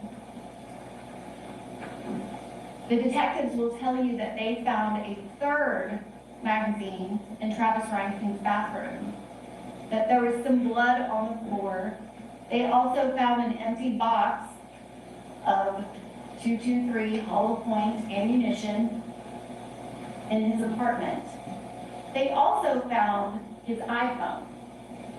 That was left there, not taken. You will also hear about the law enforcement response to this incident. Sergeant Polk will describe to you the enormous resources that were employed in an attempt to locate Travis Reinking, who ran from this crime scene. He was not at his apartment. There's a .45 caliber handgun in this thing, so he was assumed to be armed and dangerous. And he will tell you about the resources from the Metro Nashville Police Department, but not just the Metro Nashville Police Department. That they had assistance from pretty much every agency that exists, from the TBI, the FBI, the DEA, the ATF. There were Secret Service assisting. There were other local law enforcement outside of the county that were assisting. That they gave a media release to the public with information of be on the lookout for this person. There are hundreds and hundreds of law enforcement officers looking for Travis Reinking, along with the public is looking for him. They are having to shut down schools and put them on lockdown, and they are searching everywhere. There are wooded areas by that Waffle House, and they are searching everywhere. And you will hear that Travis Reinking was able to evade them for almost 34 hours. Now, when Travis Reinking showed up to that Waffle House, he chose, other than that green jacket that carried the 2 additional magazines, the 60 additional rounds. He fired 30 rounds at the Waffle House, 15 outside, 15 inside. That moment that James Shaw Jr. was able to seize, he was out of ammunition. The empty clip is right there where James Shaw Jr. struggled that rifle away from him. That green jacket held his 60 more rounds. But when officers ultimately located him, Officer Kyle Williams will describe to you that they were in the woods. They got a tip from a citizen that they thought that they saw the person. And he's in the woods, he hears crunching. The team has separated so that they can try to determine if this person is the suspect they're looking for. They will describe to you that in those scenarios, if they have a code word that they say, so they can call out the code word, and if they are going to encounter somebody else on the team, they would know that it's someone from their team instead of the suspect. So he calls out the code word, and there's no response. And then he sees Travis Reinking behind a tree. And he has his firearm pulled on him, and he tells him to come out. And he'll describe that Travis Reinking made a motion with his arm, but he came out behind that tree, and he put his hands up just as Officer Williams had directed him. He told him to put his hands up and to get down on the ground. And Travis Reinking did exactly what he said. Officer Williams will tell you that he directed him that if you move, I will shoot you. And Travis Reinking responded, I won't. When Officer Williams found Travis Reinking, he was dressed. He had on a t-shirt, jeans, shoes, and he had a backpack on. And you'll hear from the officers that located him that they first put him in cuffs, even with a backpack on. They found his wallet and his ID that was on him. In his pocket, he also had a loaded .45 caliber clip to the .45 caliber Kimber firearm. They cut the backpack off of him, and inside that backpack, they immediately see that Kimber firearm. It is loaded with a full clip. There is a round in the chamber. It is ready to fire. Also in that backpack is a holster for that gun, a flashlight, a multi-tool, several bottles of water, and there's also 10 silver bars in that backpack. You will hear testimony during this trial that those 10 silver bars were purchased on April 10th of 2018. And they were picked up at Nashville Coin and Currency in Brentwood on April 20th of 2018. The detective's investigation will also reveal that Travis Reinking purchased those magazines in those days before this shooting. Those 3 magazines to fit his Bushmaster's XM15, the one that's on the bathroom countertop and the 2 that were in his jacket, those 3 were new. You will also hear that they located a BMW key fob to a BMW X6 that had been stolen from the Brentwood BMW dealership on April 17th, and that they learned that that vehicle had been recovered from his apartment complex. The detectives that were involved in his apprehension will testify, and there were several that were involved in transporting him. They will testify and describe to you his demeanor, how he was acting. And they will describe that he was calm. Officer Williams will say, the very first person to encounter him, will describe that he was calm and resigned. Ladies and gentlemen, the proof in this case and the evidence that will be presented to you is that Travis Reinking made a choice. He made several choices that led to the shooting. He decided what time to go. He went on a Saturday night at 3:20 a.m. to a Waffle House when it would be at its busiest. He chose not to wear clothes other than a green jacket. He made that choice. He chose which of his 4 firearms to take with him. Chose the one that had the highest capacity magazine. He chose to buy additional magazines for that weapon, and he chose to take 90 rounds of ammunition. He chose that parking spot where he could see everything.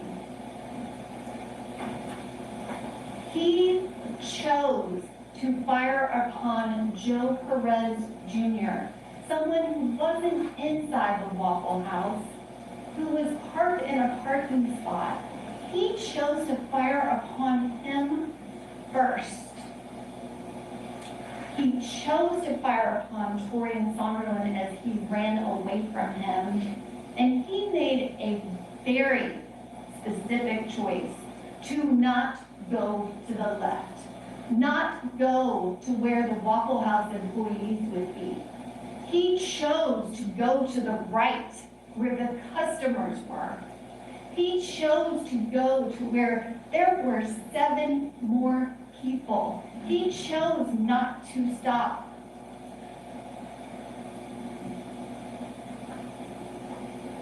The evidence presented to you during this trial will be that Travis Reinking went there to take something that couldn't be given back. He went there to take lives. The evidence will be that this was an act of revenge done out of anger. The evidence will be that Travis Reinking took Joe Perez Jr.'s life in an act of revenge. That Travis Reinking took Torian Sanderland's life in an act of revenge. He took Aquila de Silva's life in an act of revenge. He took Ebony Rope's life in an act of revenge. Their families cannot get them back. And Travis Reinking did this to punish them. And at the end of all of the proof, we will ask that you return a verdict that he is guilty of all 16 counts of the indictment.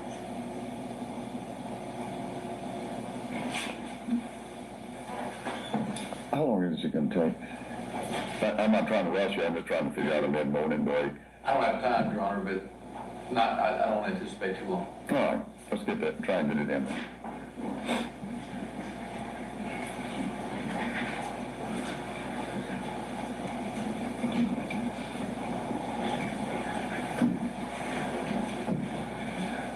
You got a difficult job.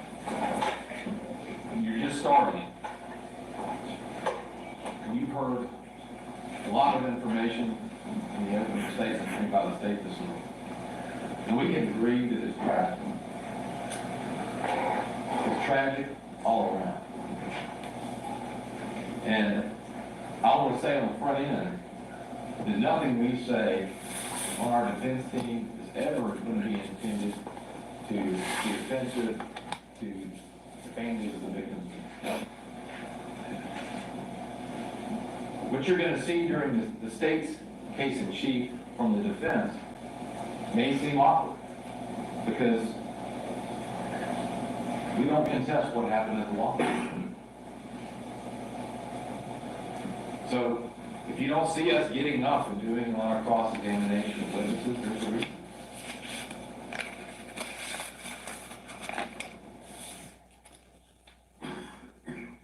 You're going to be able to see what happened at the Waffle House with your own eyes. I anticipate the state, as they've indicated, are going to show you videos. They're going to have eyewitness accounts.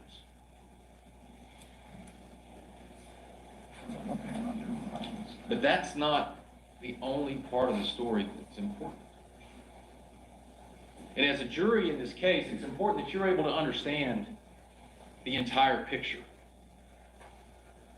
Because when you sit in judgment of Mr. Reinking and the facts in this case, and you apply it to the law of this case, you have to understand Mr. Reinking.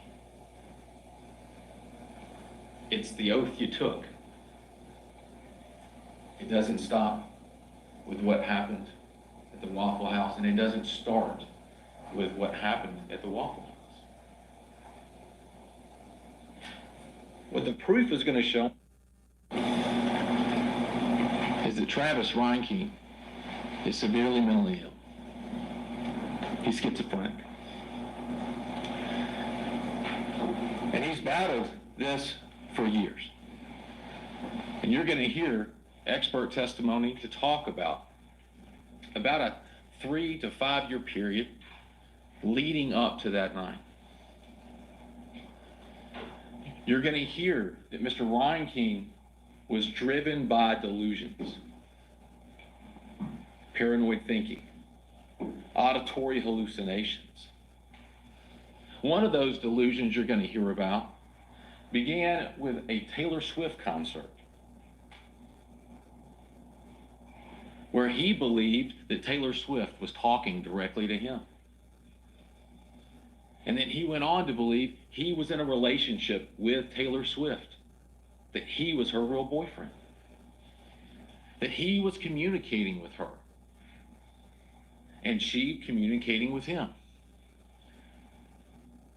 And over time, you're going to hear about how that delusion grew and grew, to where then it turns almost violent in his mind, that she's after him, that she's breaking in his house, that she's sexually assaulting him, that others are involved, that the government is involved.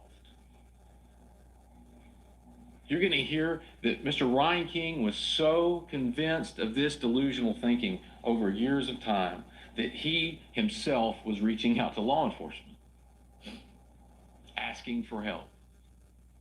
People are coming in my home. They're breaking in my house. They're stealing my thoughts.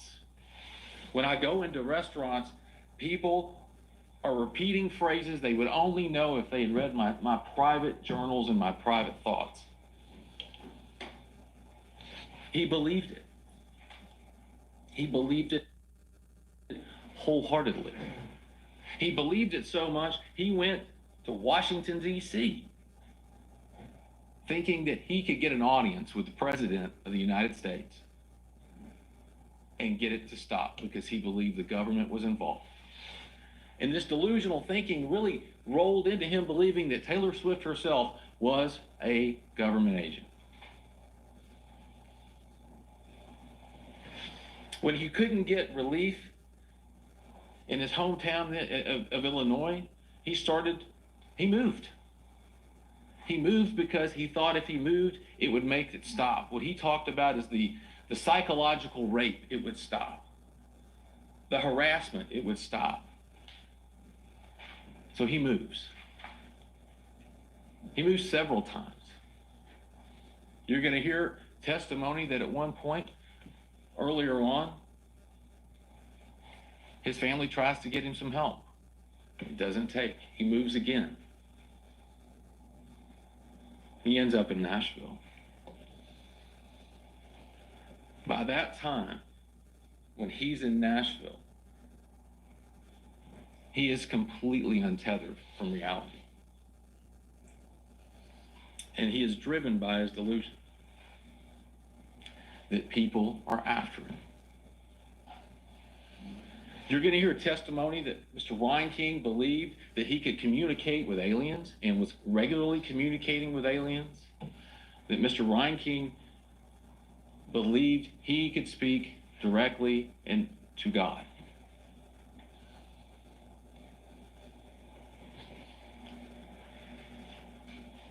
That he believed that normal people walking around, his reality was those people. And there was no rhyme or reason that you could put logic to. Those people were out to hurt him and had been hurting him and were continuing to hurt him.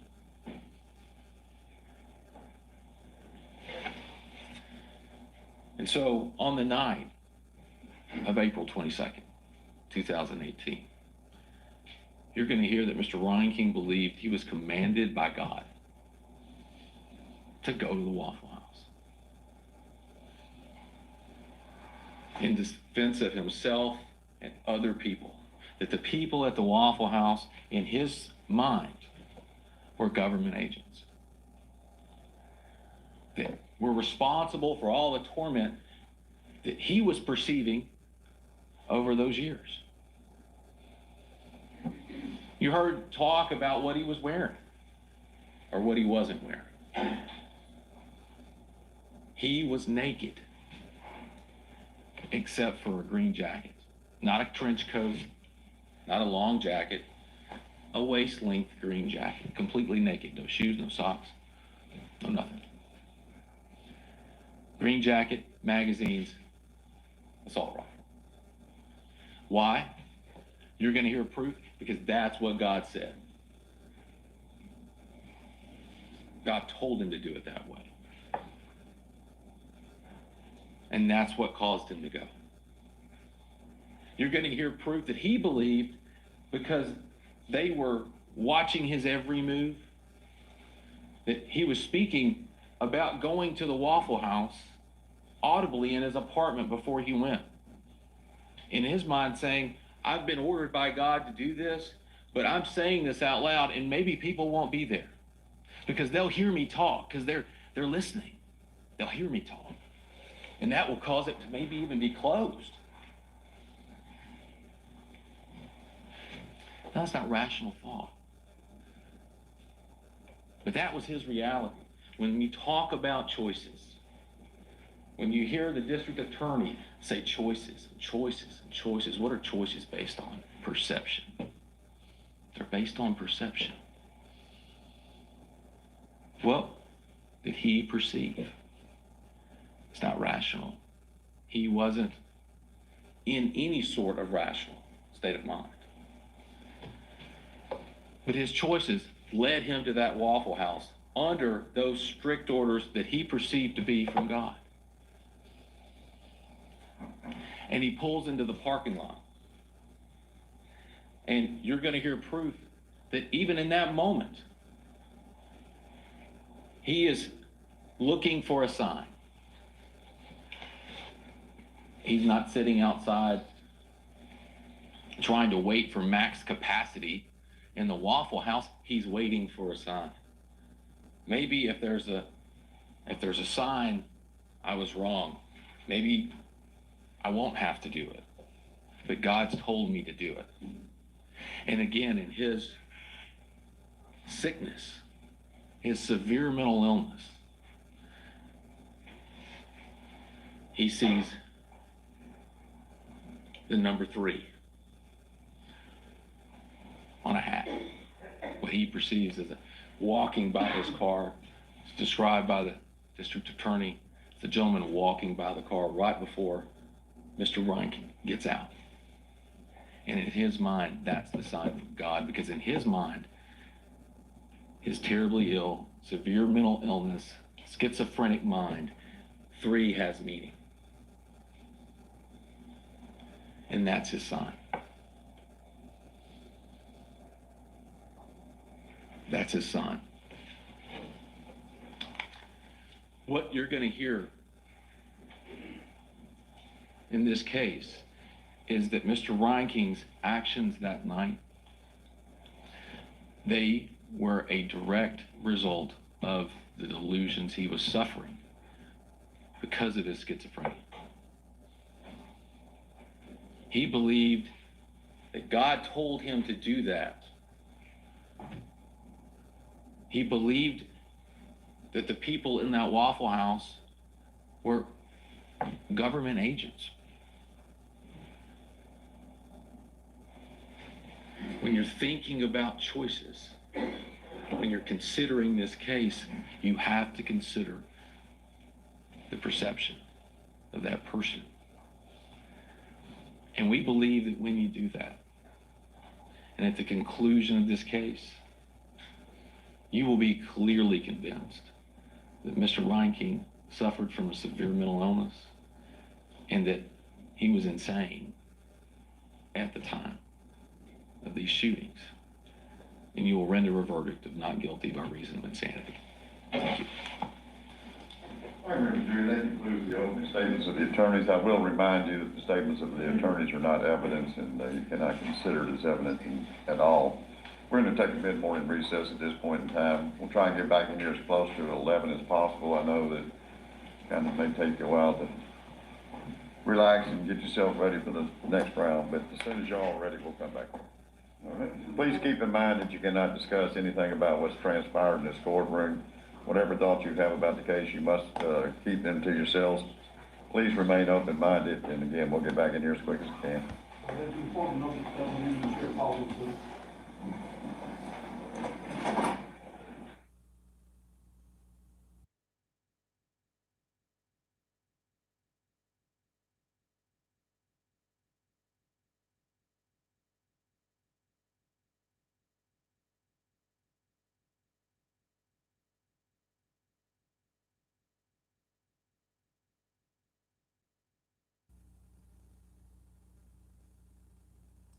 He said the highest act of citizenship is jury service. And you're embarked on that jury service today. But it doesn't stop with just coming down and taking notes. And it doesn't just stop with you coming down today, taking a few notes. When it stops is when you, if you can, render a verdict in this case. It only stops if you can and will reach a verdict in this case. A verdict rendered devoid of sympathy for or passion against Mr. Simpson or any side of this case. A verdict that is based off the evidence and devoid of any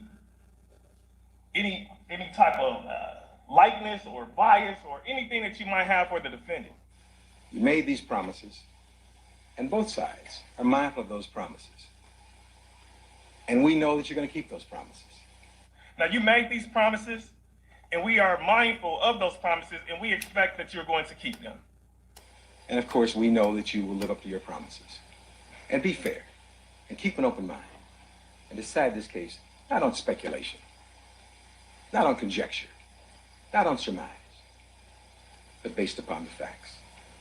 Now, we know that you're going to keep these promises and be fair, and keep an open mind, and decide this case not on speculation, not on conjecture, not on surmise, but based upon the facts. You then, as jurors, are the conscience of this community. You then, jurors, are the consciousness of this community. Your verdicts set the standards. Your verdicts set the standards. You have this rare opportunity, it seems to me, to be participants in this search for justice and for truth. You have this rare opportunity, as it seems, to be participants in this search for justice and for the truth. You'll be able to render perhaps the most important decision of your lives. You will likely reach one of the most important decisions of your life. So that people all across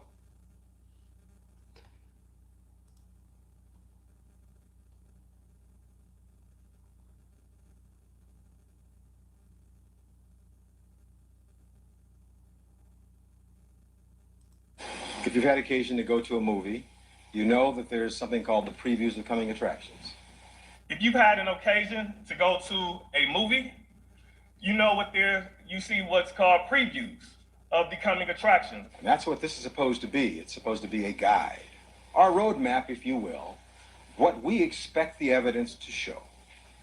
This is supposed to be a guide, or a roadmap, if you will, as to what we believe the evidence will show. As an officer of this court, and in the course of my remarks this morning, and maybe this afternoon, I would expect to tell you as honestly, as forthrightly as I can what I expect the evidence to be. As an officer of this court, in the course of my remarks this afternoon, I would expect to tell you as honestly and as forthrightly what we believe the evidence to show. As the court has so appropriately indicated, what I say is not evidence. It's just to aid you and guide you. As the court has so appropriately indicated, what I say is not evidence. It is just used to aid and guide you. You hear a lot about this talk about justice. I guess Dr. Martin Luther King said it best when he said that injustice anywhere is a threat to justice everywhere. And so we are now embarked upon this search for justice. Just 2 days ago, we celebrated Dr. Martin Luther King. And I don't think anybody has said it is better than him as we talk about justice. And he said that injustice anywhere is a threat to justice everywhere. So we are now embarked upon this search for justice. This search for truth. This search for the truth. This search for the facts. This search for the facts. Each of you made a number of promises in the course of the voir dire examination. Each of you made a number of promises during the voir dire process. Abraham Lincoln said it best when he said that the highest act of citizenship is jury service. And you're embarked upon that jury service. Abraham Lincoln said, that shit cracks me up.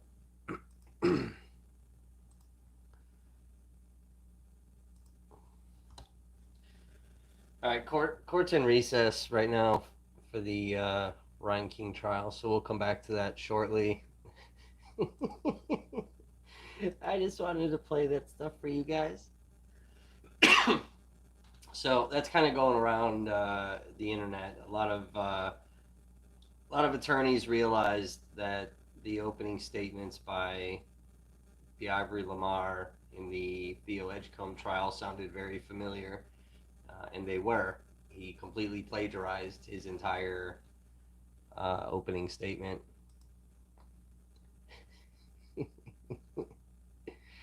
So,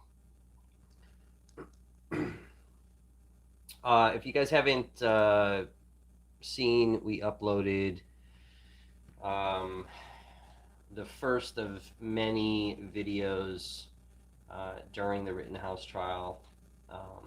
That are going to be 8 exterior cameras as well as 2 of the lobby cameras. A lot of rhetoric that was going around during this, that there was, violent protests that were going on outside of the courthouse, fights, some destruction, people being attacked, things like that. So I ended up filing an open records request. Took about a month to get because there were so many videos. We got video from November 1st through November 19th. Like I said, it's 10 different camera angles. And you know how we do on this channel when misinformation goes out and rhetoric goes out. Obviously, there were multiple live streams, many mainstream media that were out there as well. But we wanted to make sure that we had a non-biased, uh, footage and whatnot. So this is the first of many videos that will be up. So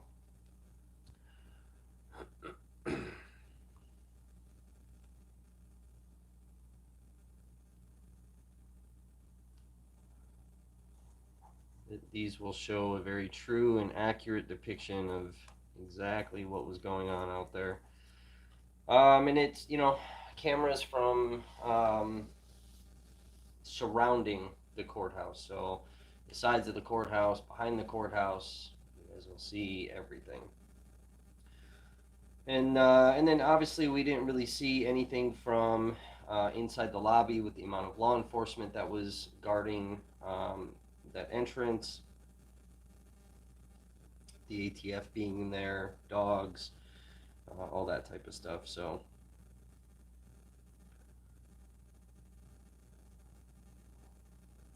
I'll try to show you guys everything from every vantage point and every camera.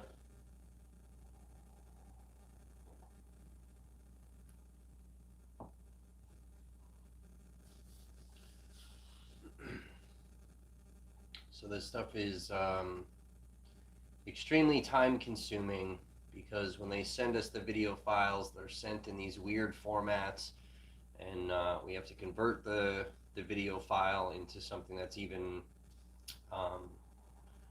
seeable. We have no idea what we're even looking at until it's converted over to a format that we can even view. Luckily enough, with these videos that they sent, normally they send them so heavily compressed that we then have to slow them down. But these were already slowed down, so it's one less step that we have to do. But then each file for each camera, there's multiple clips. So and then we take all those clips, put it into, and turn that into one video for each camera for each day. So it's a lot of time involved. Just to kind of give you an example.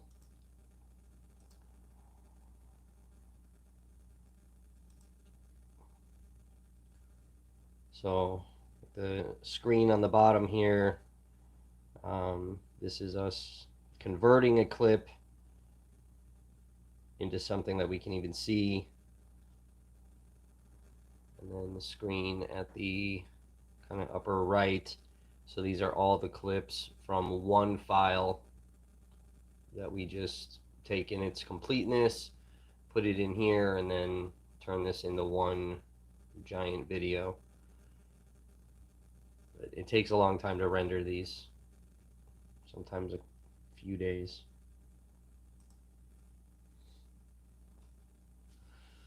So you guys can see the amount of work that goes into what we do over here sometimes.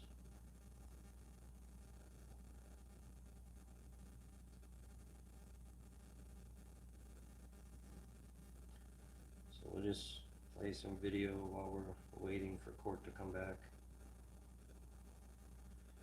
I did file an open records request this morning. If you guys remember the Chandler Halderson trial, so there's obviously still a couple days that I need to catch up on and finish streaming to finish that case. But a lot of you that were originally following that trial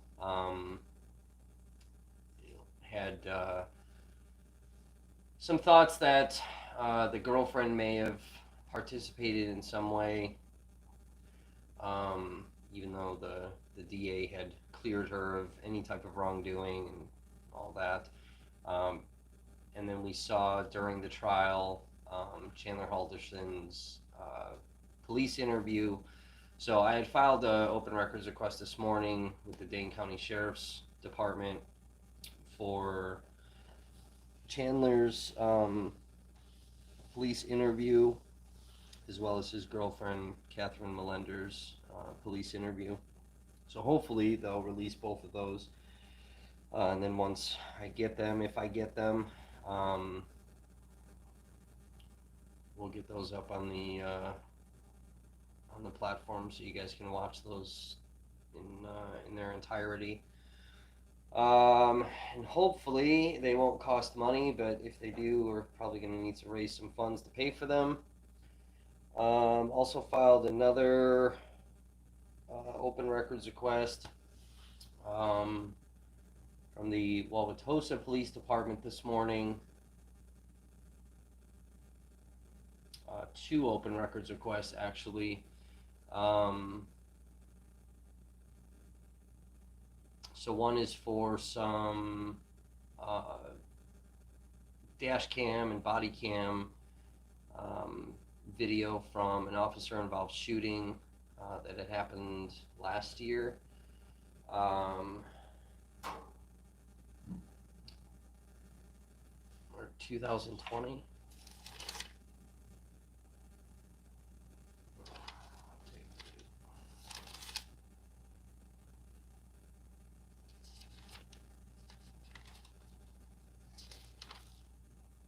2020, December 10th, 2020. So the officer was cleared of any wrongdoing.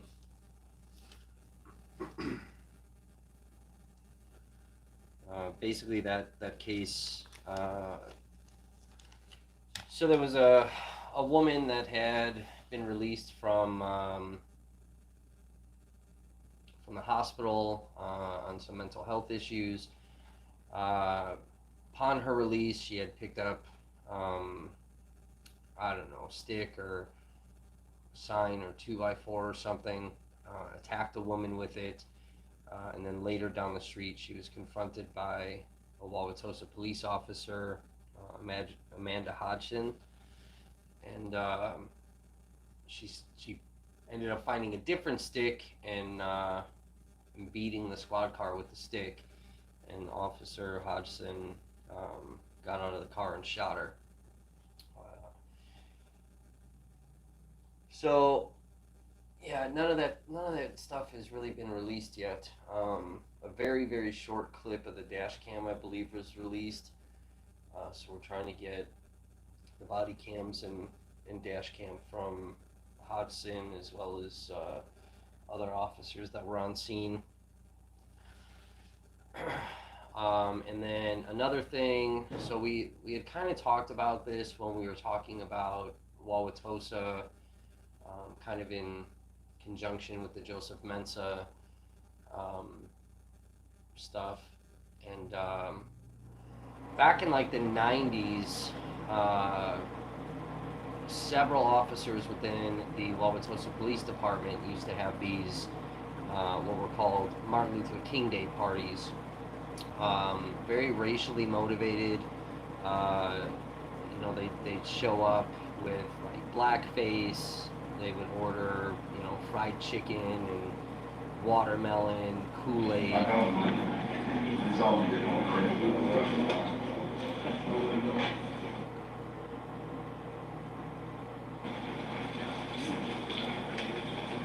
So we're trying to get those documents. They've never been released before.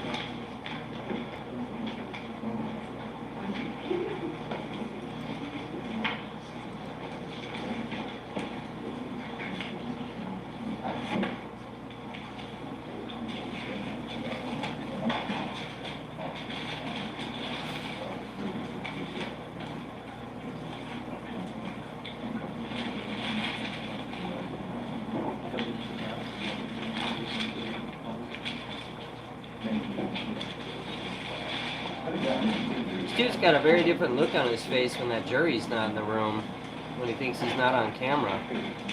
If you watch him the entire time, he looks like he's high as fuck. He's completely like no emotion. Look at him now, smiling, laughing. It's interesting.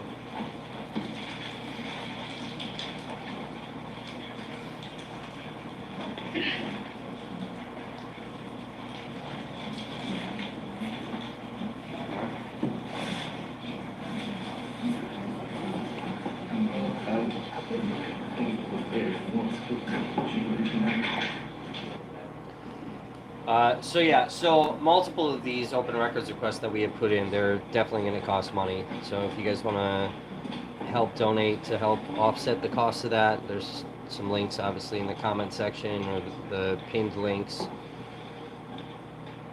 It's the platform's donation ran, and we really rely heavily on public donations to help us pay for a lot of these expensive open records requests, so we can keep getting this stuff out to you guys.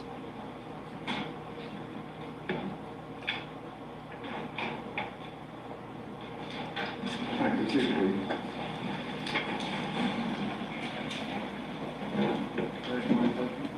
Yes, sir.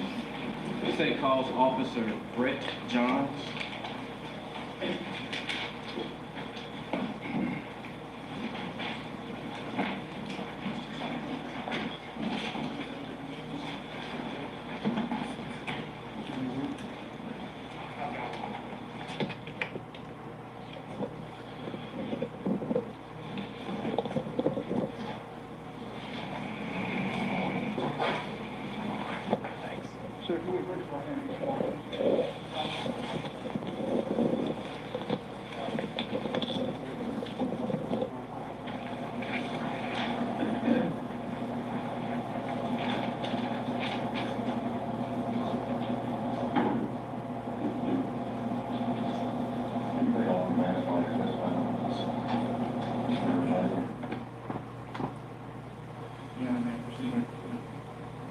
Good morning, sir. Would you please introduce yourself to the court? My name is Officer Brett Johns, And where are you employed? Metro Nashville Police Department. Could you spell the record? Please spell it. First name B-R-E-T-T, last name J-O-H-N-S. Right. Officer Johns, how long have you been a police officer? Approximately 6.5 years. Okay. Have you always worked with the Metro Nashville Police Department? Yes, sir. And what is your current assignment? I work at West Community Field Intelligence Team as a detective. Okay. So, Detective Johns. Yes, sir. Forgive me. Yes, sir. And in April of 2018, what was your assignment at the time? I was working C detail at Hermitage Precinct. My zone was 535 zone. I was a zone officer. What is C detail? C detail hours are from 10:30 at night to 7 in the morning. And you said your zone was what? 535 zone, so it was like Murfreesboro, Nashboro, the area that shares a border with South Precinct and Hermitage Precinct. Okay. And at the time, what was a normal shift like for you back in 2018?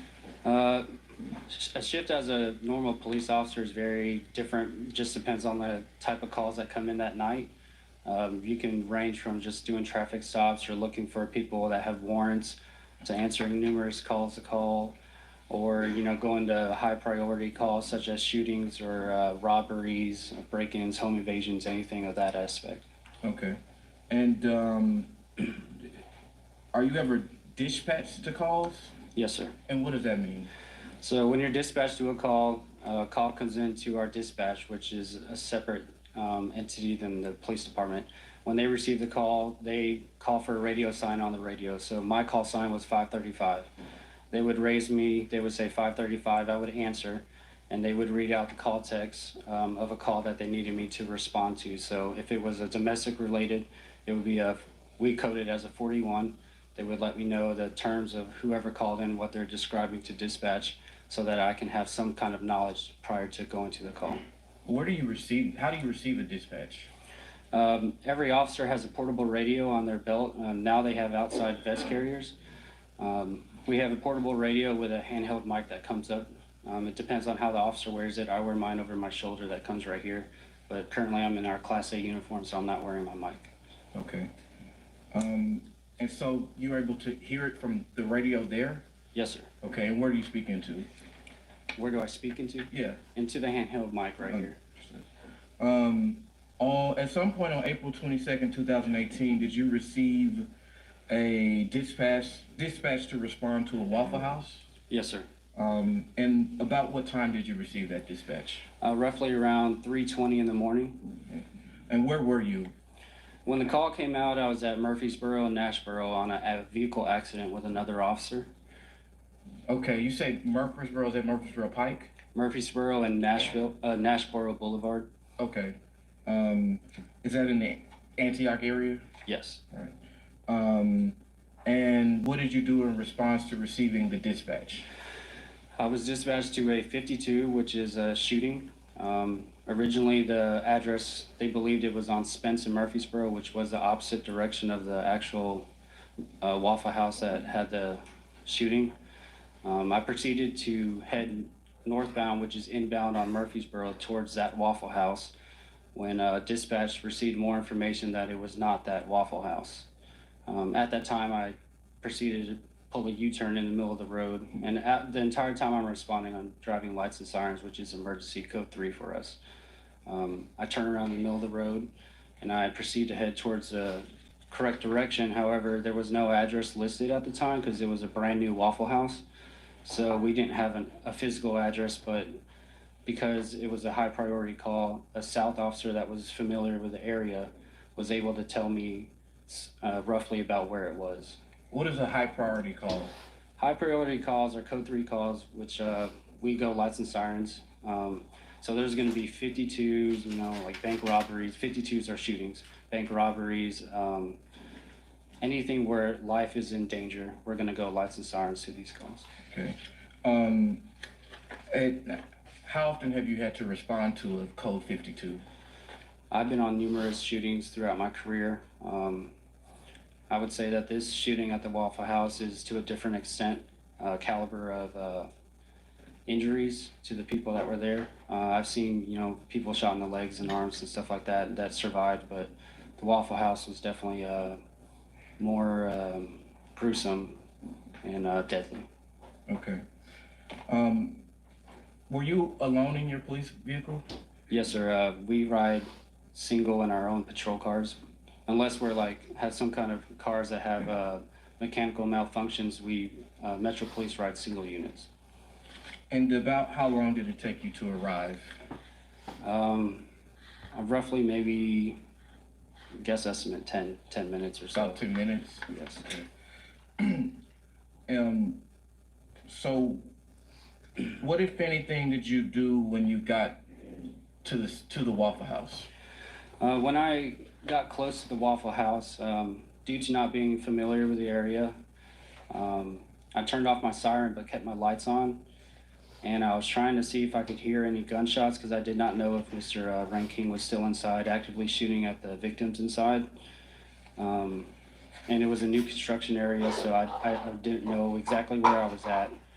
As I approached, I had my lights still on, and I observed the Waffle House out my passenger window to my right. I proceeded to drive into the parking lot, and it was very quiet. I didn't hear anything. I didn't hear any screaming. I didn't see anybody running. And then I came around the corner to the front of the Waffle House and exited my vehicle. Okay.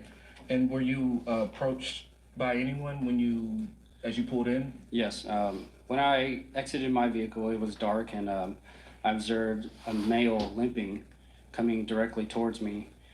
I didn't have my weapon drawn at the time, and I didn't know who was approaching me, but I could tell he was injured. He began to approach me, and I heard him say, I fought him. And then at the time I was able to speak with Mr. Shaw, and he said, I fought him. And I said, I need to know what he looks like. And Mr. Shaw was very distraught and emotional. And it was hard at first to try to get him to give me a description. He just kept saying he was naked. And I had to guide him and say, I need to know what he looks like. I need you to try to remember something else besides him being naked. And then he said a green jacket, and he said blonde hair, and male white. Okay.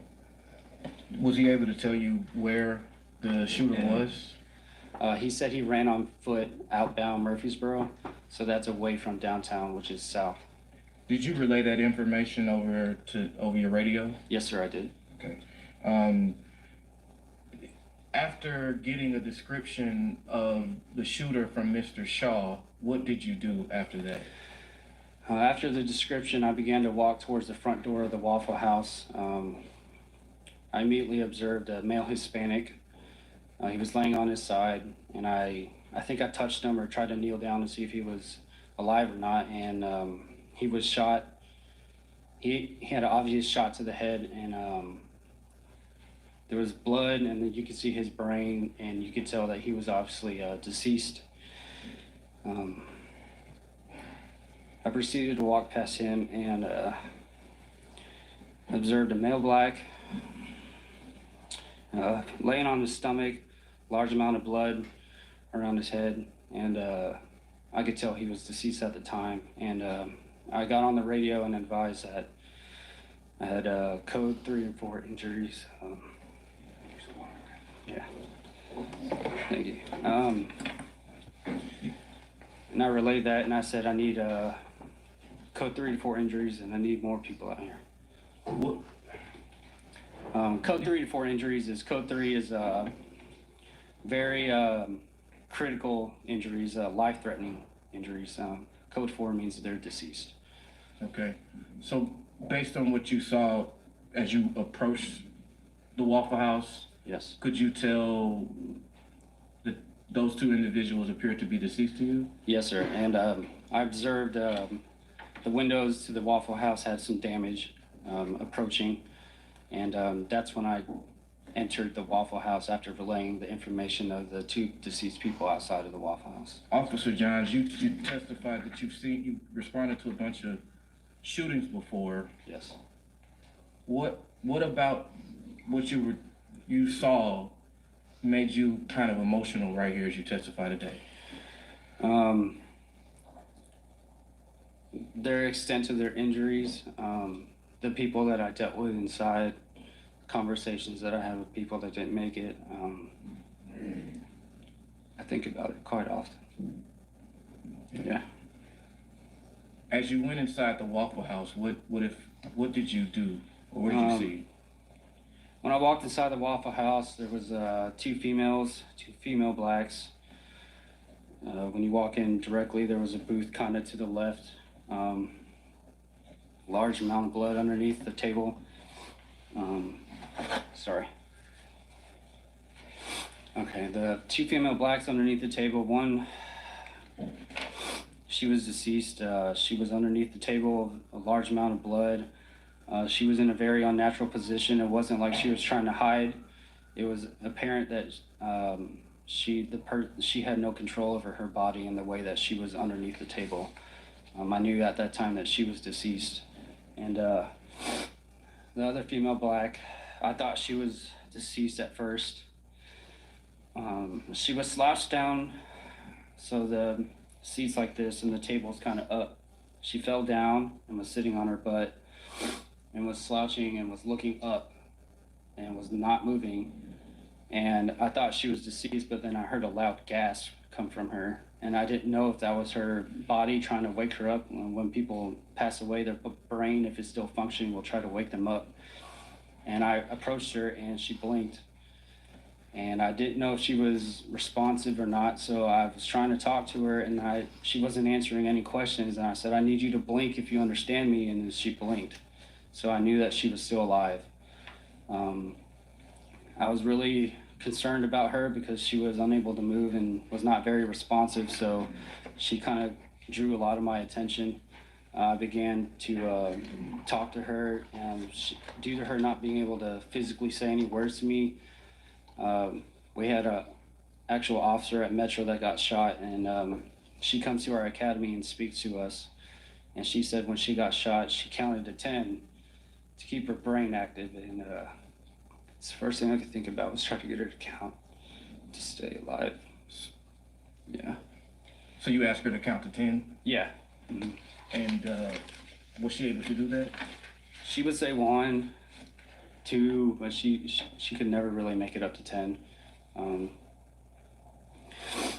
I had another individual there. I asked him to keep in conversation, keep her engaged, so that I could get her to, try to fight to stay alive. Other than trying to talk her through to survive, What other aid, if any, did you provide to her?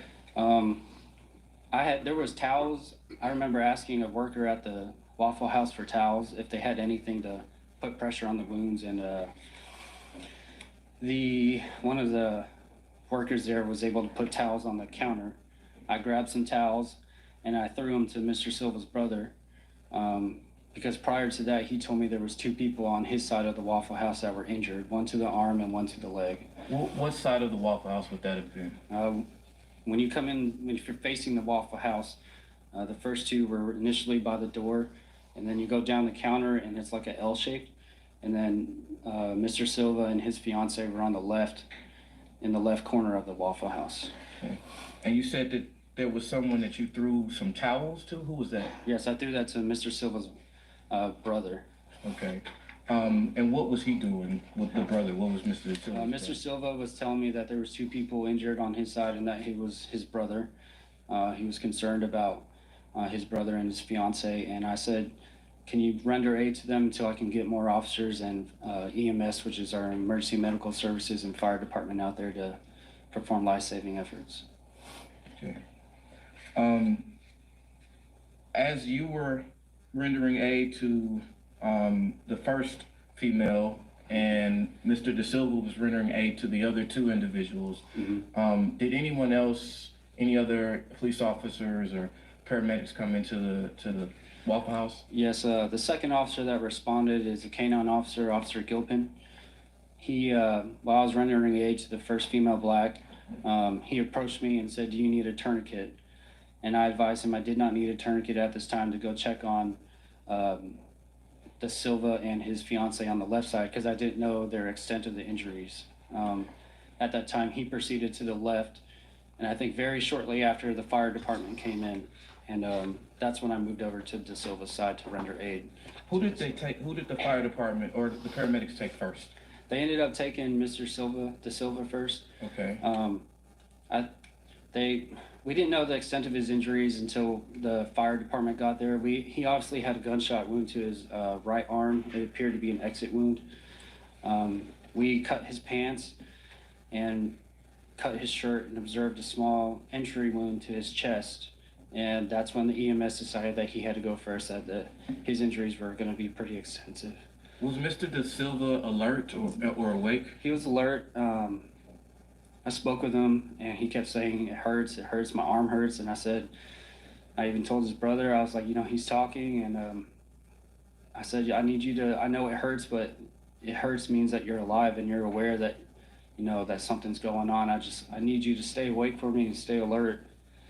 And then he was loaded on the gurney to take out to the ambulance. Okay. And what when the first female, that you were tending to, when, if at all, did a paramedic come to provide her assistance? There was 2 ambulances that I think that arrived at the exact same time. So when we were dealing with De Silva, they began to pull her out from underneath, and she let out a very grueling and screeching scream when they were pulling her out from underneath that table. And I believe that she was the second one to be transported. What were her injuries?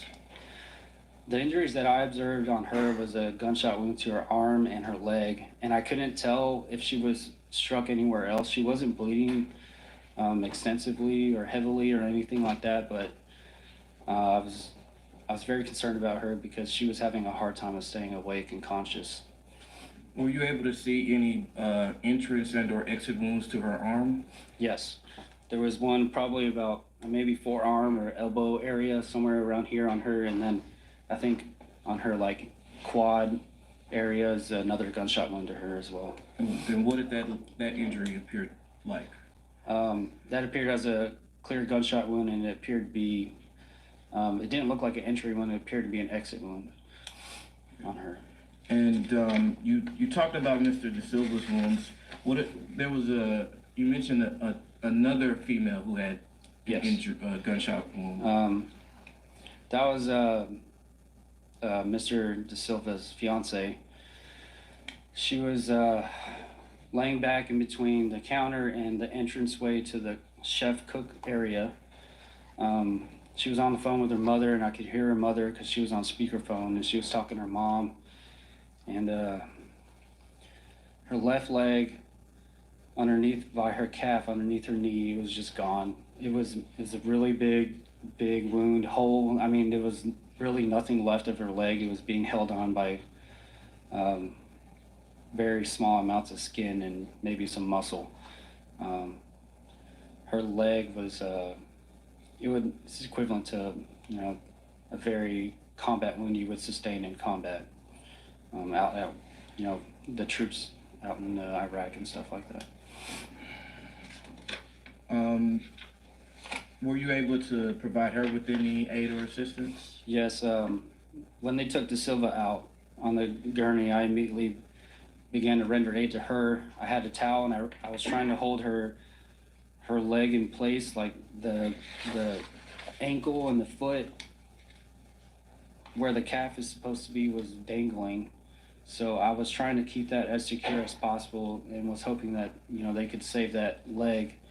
And I was holding it with a towel, and then another EMS personnel arrived, and we placed her wound in it's like a makeshift air cast that would keep the wound stable, and we placed her leg in that, and I was trying to speak with her and make sure that she was staying awake, and she was very concerned about her fiance, and I was just trying to tell her, you know, everything's okay. We got fire and police here now, and you're okay, and we're gonna take care of you and make sure you get home.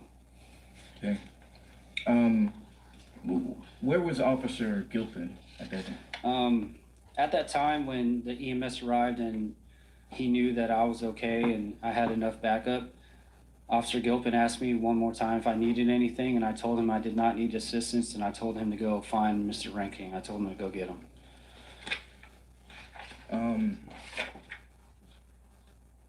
Okay. Were there any other victims that were in need of emergency treatment inside the Waffle House at that time? No, sir, it was just those individuals. Your Honor, this time I'd like to pass up a group of pictures. A copy of these have already been provided to defense.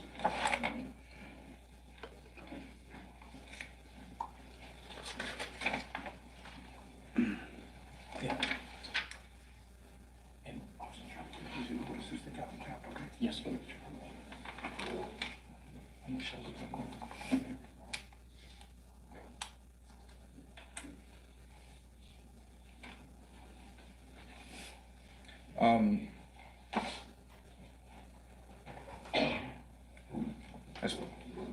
I do, yeah. Sorry.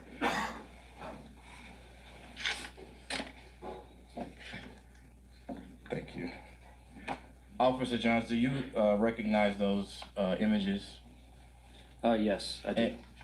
And what I've handed you is a composite of about 11 photos which have been pre-marked A through K. Are those images a fair and accurate depiction of the Waffle House at 3517 Murfreesboro Pike in Antioch, Tennessee, as it appeared on April 22nd, 2018? Yes, sir, it is. Okay. I'd ask that these be made the state's first exhibit. K. Do you need them back? And Your Honor, I'd like to publish them to the jury through a digital copy published to the jury.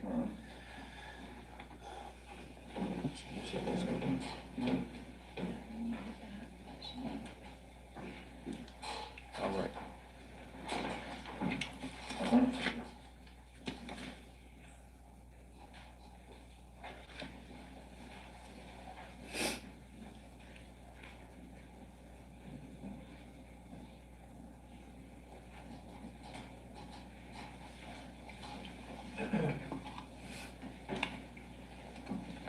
Officer Johns, I'm showing you Exhibit 1A. Would you, what is this picture a picture of? This is a picture of the Waffle House. That gold truck in the handicap spot is a truck that Mr. Reinking drove to the Waffle House in and committed assault on the people out there. Okay. And this is Exhibit 1B. believe you said this is the Waffle House that you responded to. Is that located in Nashville, Davidson County? Yes, sir. This is Exhibit 1C. What does this show? This is the entranceway to the Waffle House, and these are the first two victims right there by the door. We had to put up the black thing to shield it from the media at the time, so we didn't want them to see the bodies that were outside of the Waffle House. Those are the first two victims that were obviously shot in the head and were deceased. This is Exhibit 1D. What is this? This is the entranceway to the Waffle House. This is the door that I had to walk into, and you can see Mr. Reinking's truck right there in the handicap parking spot right there, the front of it. Are you to the right side of the image? Yes. Okay. This is Exhibit 1D. Yes, this is the entranceway again, and you can see blood on the glass, and I believe that is a bullet hole in the glass above the American flag as well. Okay. I'm gonna show 1F. That's a blood stain, and it appears to be a handprint of some type above the American flag. That is the entrance exit to the Waffle House. All right. 1G. What is this? What does 1G show? On the ground where the white towel, that's where the first two victims were located in that booth. The glass that is shattered is from when Mr. Reinking shot into the business from outside. I do believe that some of that glass, when it initially came through, was projectile toward one of the workers that was behind the counter at the time. Okay. I'm sorry. I don't think she sustained any life-threatening injuries at the time from that. The white towel, is there any blood or any other matter right there? Yes, you can obviously see a large pool of blood to the left of the towel. The towel is stained in blood, and that is the towel that I use to perform life-saving efforts on the first victim. Okay. I'm going to show you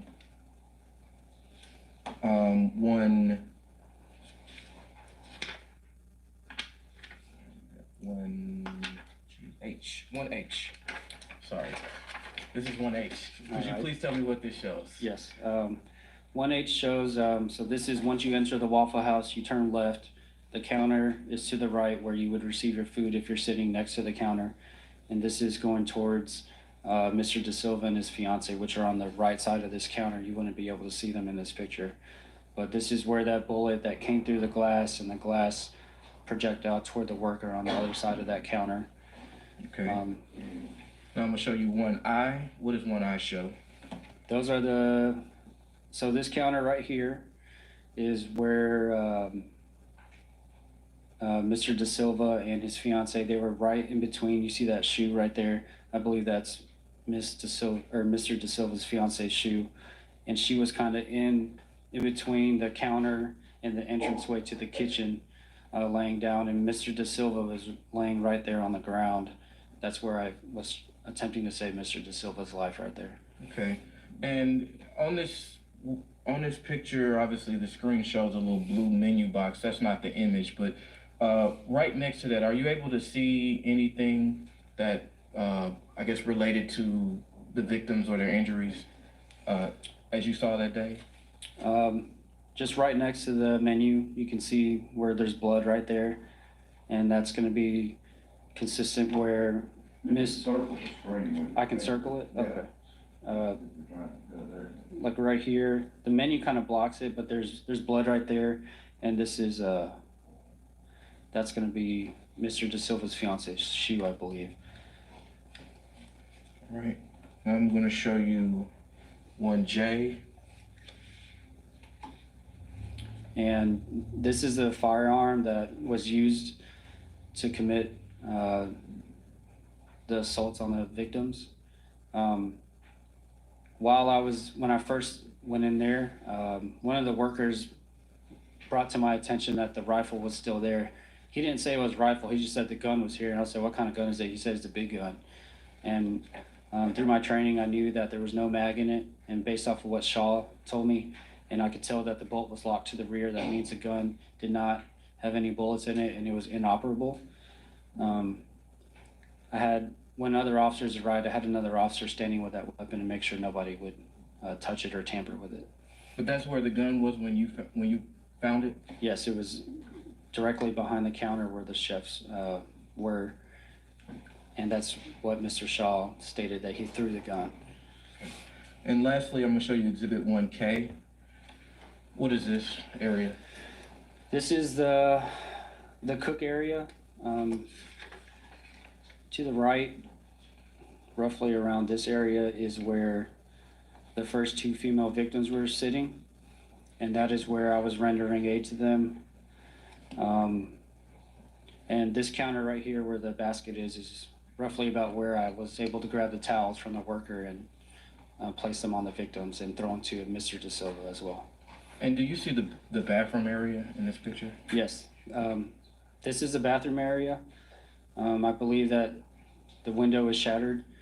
This is where Mr. Shaw stated that he told me he ran to the bathroom area. He stated that what he thought was the gun went dry. I don't remember the exact words that he told me, but he said at that time, he said to save his life, he went out there and fought Mr. Reinking and was able to gain control of the gun and throw the gun and push him out the store. He said, I pushed him out the store. I fought him. I pushed him out the store. I threw the gun. Okay. Thank you. So now, Officer Johns, or Detective Johns, my apologies. It's okay. Detective Johns, after all the victims who were in need of emergency care were taken away by ambulance, what, if anything, did you do next? I got my vehicle and I accessed a system that officers have access to. I ran the plate of the truck that was in the handicap spot that Mr. Shaw told me was his truck. At the time, it came back, I believe it was Illinois, and I called the department where the license plate came back to. I spoke to somebody over there at dispatch. She said, I asked if they had a photo of him because I didn't have any photo on our computer system at the time of him. And he had no, at the time, I don't think he had any kind of record with us. She was unable to provide me with a picture of Mr. Reinking at first. She put me in touch with the Illinois State Police that had a sergeant on duty. At this time, I spoke with the sergeant over there. I described what was going on. We gave our ORI, which is specific to show that, we're police officers and that we're not just a civilian calling in asking for critical information. The sergeant at the Illinois was able to give me the picture of Mr. Reinking. I gave that to Sergeant LaChance, a South detective at the scene, and I think that was disseminated between all the officers out there that had access to their phones. And through the system, I was able to find an NES statement that had an apartment location for Mr. Reinking, which was not far from the Waffle House. Maybe less than a mile or so from the Waffle House. And I do believe he was found in the woods between the Waffle House and the apartment complex. Do you remember what that address was? I think it was in a 3,000 block of Mountain Spring or something like that. I'm not really sure. When did you document that in a supplement report? Yes, it's in my supplement. And would reviewing your supplemental report help refresh your recollection as to what the address was? Yes, it would help refresh my recollection.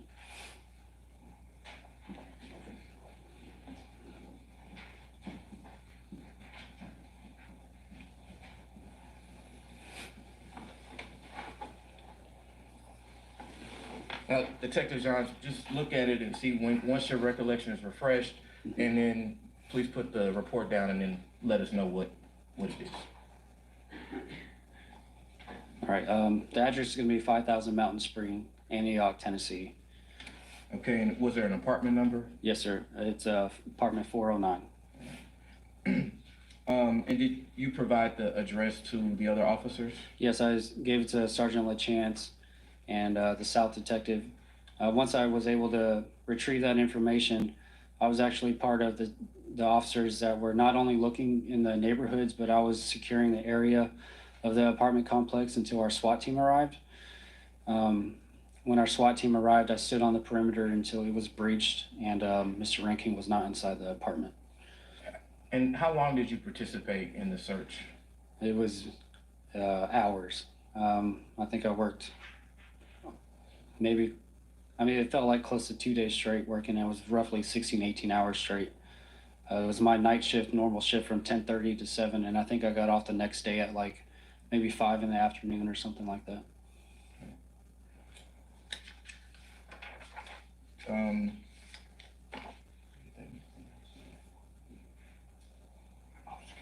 Yes.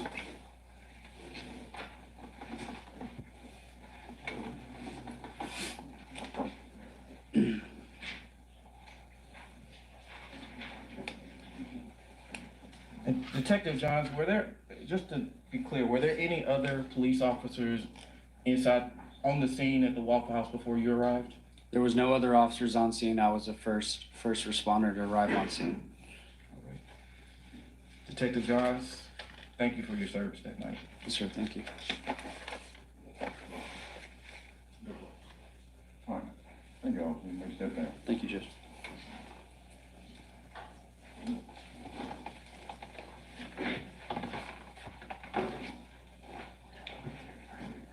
All right, next one. State calls Officer John Gilpin.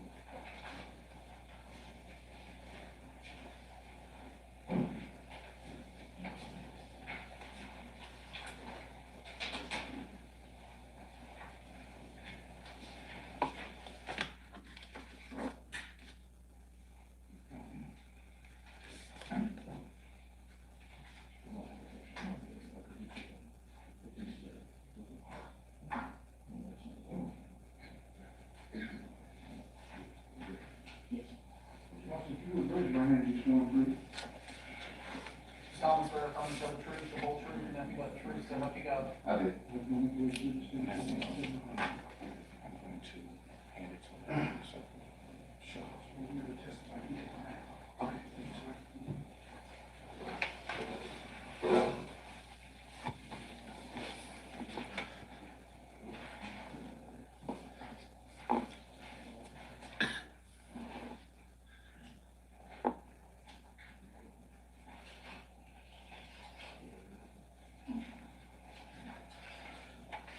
Good morning, officer. Would you please state and spell your name for the record? Officer John Gilpin, and that's John Gilp as in Paul, IN. Officer Gilpin, where are you employed? Here at the Metro Nashville Police Department. And how long have you been an officer with the Metro Nashville Police Department?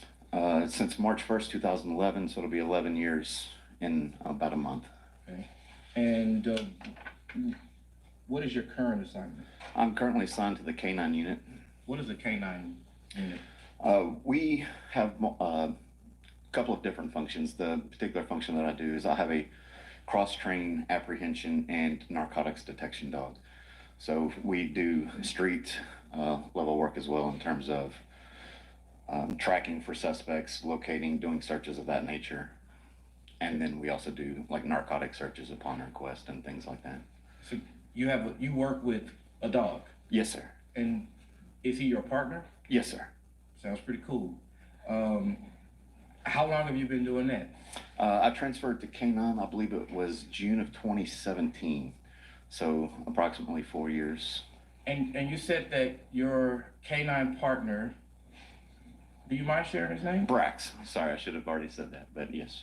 That Brax is cross-trained in apprehension and detection. What does that mean? So our primary function is to be a support unit for patrol. Anytime a call comes out where there's a shooting, a robbery, any type of violent felony that takes place, and the suspect, if we have a good description of the suspect, and they flee on foot in an area that we can use the dog because the dog is capable of scent tracking much better than humans are, and we will utilize the K-9 partner to try to track a subject from the scene of a crime and get a direction of flight and track them until we either make an apprehension or at least try to help gather information for investigators later as in terms of a direction of flight. And what kind of dog is Brax? He is a solid black German Shepherd.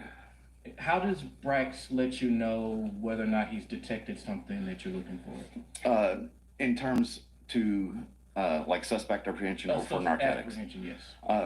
When we're tracking a suspect, typically we will try to get a description of where the last known direction of flight was for that subject. And I'll bring my dog to that part and we'll try to get him what we call in the scent. And what he will do is he will take his nose and he'll put it down to the ground for the, and as he tracks, he will follow that scent. He follows the scent of the freshest scent. We don't do like on TV where we hand an article of clothing and he smells that and then start tracking. That's not how we do it.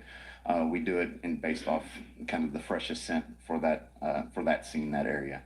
So we will deploy him in that area until he picks up that scent, and then he will follow that scent until we either get to the source of it or until we lose it. And that could be because they got in a car. A lot of times it's because they've crossed a hard surface like a parking lot or road, things that are much more difficult for the dog to be able to track scent-wise that way. But for the most part, when he is tracking, he has his head down and you can hear his nose kind of popping because he's really smelling and he can smell those. And it tends to be skin cells, different, things like that. The chemicals that the person's releasing and as they're in fear or in that fight or flight kind of mentality, the pheromones that they're dropping, skin cells, things like that are what he's actually smelling and detecting. And we utilize that to try to track to the source of that. So, were you working with Brax on the early morning hours of April 22nd, 2018? Yes, sir, I was. Okay. And did you receive a dispatch to respond to a Waffle House located at 3571 Murfreesboro Pike? Yes, sir. And about what time did you receive the call? I believe the call came in at approximately 3:30 in the morning. Okay. And what was the dispatch that you received? I believe the call came out as an active shooter. I don't remember if they used the 10 code, which is, we have different codes assigned to different calls. I don't remember if they put out the 10 code, the code 9000 for active shooter, or if they said over the air plain text that it was an active shooter, but it was an active shooter dispatch. Okay. About what time did you arrive on the scene? I arrived on scene at approximately 3:35. Okay. And as you were driving there, were you driving in emergency mode? Yes, sir. With lights and sirens? Yes, sir. Okay. What did you do what did you observe, if anything, when you arrived on the scene? When I first started pulling up, I wasn't really familiar with that location in particular. As I got closer, I saw Officer Johns' patrol car, who was first on scene, already in the parking lot. And that's when I turned off all my equipment and turned into the Waffle House parking lot myself and got out of my car to kind of establish what we had in terms of the immediate response to the call. And I went inside to assist Officer Johns, and I saw two people laying in the parking lot, or one right by the door and one on the south sidewalk close to the door. Did they appear to be alive to you? No. The first male that I encountered was near the door, and it was very apparent that he was deceased. He had a very traumatic head injury. His skull was crowned out towards the front, and it appeared to have, brain matter material coming out, and there was a pool of blood under his head right there by the door. A little bit further down the sidewalk, where there were some other cars parked, there was another person laying deceased, or presumed to be deceased at the time because they were motionless, and the way that their body was kind of laying was not a natural position. It looked like somebody had been shot while they were running and fell. And based on what I was seeing and hearing from inside, I didn't check for any kind of vital signs on either of those people. I went straight inside to help to start stabilizing that scene. Okay. And when you went inside to help stabilize the scene, what did you do? The first thing that I did is I asked Officer Johns what he needed. I asked him if he needed a tourniquet, with the person that he was helping. He said no, but there was another gentleman around the corner that he said he needed some help, so I started towards him. I noticed when I came in the front door that there was a woman that appeared to be deceased underneath a booth. She was turned in a very awkward position. The only way I know how to describe it is kind of like when you have a small child that's at a booth at a restaurant and they're trying to get out to go to the bathroom and nobody wants to get, they like climbed down underneath the booth and was turned backwards and kind of bent backwards, and there was a lot of blood there. And then there was another female there as well that was also in the booth and slid down, but face up. And I knew one of them was probably deceased as well. But I passed towards him, past them, went towards the gentleman that Officer John said needed some help because he was injured. As you were walking through the restaurant, did you see any spent rifle casings? Yes, there was a lot of ammunition, shell casings, .223, 5.56 rifle rounds that were on the ground. There was a very distinct smell of, freshly spent gunpowder was in the Waffle House as well. Now, as you go over to help the other two individuals you were just talking about, what did you do when you got to them? So there was, as soon as you go in, there's a few booths, and then there's kind of the counter with the bar stools, and then it kind of goes around a corner to where there's more seating and goes kind of behind the counter, I presume, where the cooks were. As I went around the corner of the bar, I observed there was a female laying on the ground, or not laying, she was sitting on the ground, but she was on the phone with someone, and she had a devastating leg injury. And then she was beside another male who kept saying, my arm hurts really bad. My arm's killing me. That was just over and over. It was apparent that something had happened to his arm, and there was some blood, if my memory serves, on the sweater or the shirt that he was wearing, but it wasn't pooling, but it was apparent that there was an injury to his arm. The lady who you described as having a devastating leg injury, what do you mean by that? It was apparent that she had been shot in the leg, if my memory serves, just below the knee. It was all but severed. There was a little bit of tissue, I presume skin, maybe a little bit of, muscle mass there, but for the most part, the leg appeared to be severed. And the thing that stood out to me was how calm she was, and she was on the phone with someone. I don't know who she was on the phone with, but she was very calm and coherent, and she wasn't bleeding a lot. The wound wasn't, she wasn't spewing blood by any means, and she was coherent. So I went towards the gentleman that was talking about his arm being hurt, and applied a tourniquet to him. And what is the tourniquet? It's basically a device that we use that we can wrap legs and arms with that cuts off the blood flow to that extremity. So if you have some type of devastating injury to your arm or your leg, we'll apply a tourniquet up higher than that wound, and that will stop the body from pumping blood to that wound and trying to keep a person from bleeding to death.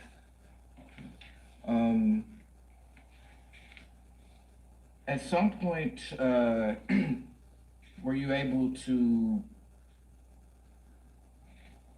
were any of the paramedics able to come inside the Waffle House to assist you? After a few minutes on scene, like we applied the tourniquet, and then Officer Johns was working on another person as well that needed medical attention. We tried to make a quick triage of how many confirmed dead we had versus how many critical injuries versus how many, we have a code system for the level of injury, code 4 being deceased, code 3 being life-threatening injuries, code 2 being severe but not necessarily life-threatening, and then code 1 being lesser minor injuries. So we were trying to make that assessment of how many code 4, code 3, code 2 victims we had, so we could start establishing our EMS response. And then while we were doing that, the first ambulance, the first group of fire department personnel started arriving.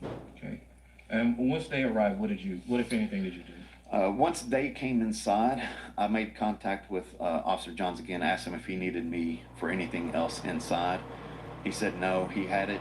And at that point, I went outside to get ready to start trying to deploy my canine partner to begin a track.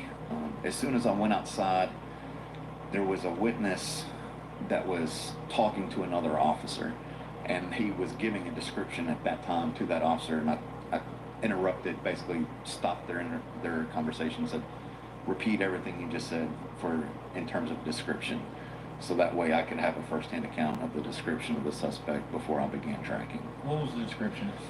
It was a male white with orangish red hair, and that was completely nude. And I had a direction of flight going outbound on Murfreesboro, on the south side of Murfreesboro Road. Okay. And what did you do once you got the direction of flight and the description? I immediately went over to my patrol car, got my tracking harness and lead out, and deployed my canine partner Brax, and we began tracking. Okay. And so as you begin tracking, where do you go?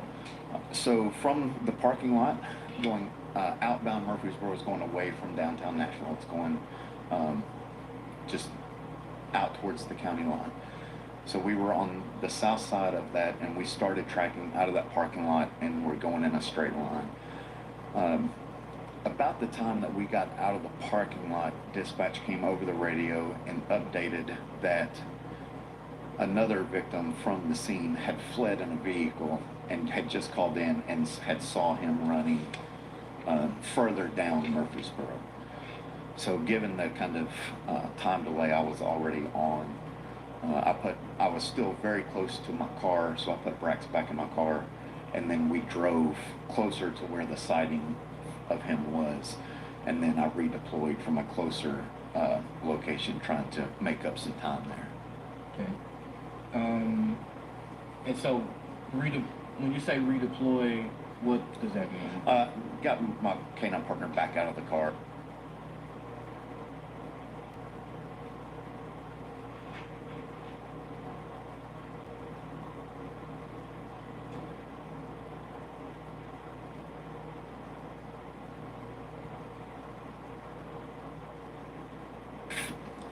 I hesitate to give an exact distance, but we tracked for a good little ways, a couple of minutes, until we got to an oversized, like a driveway or a street that led up to an apartment complex or a development off the south side of Murfreesboro Road, and we lost that trackable scent at about that road.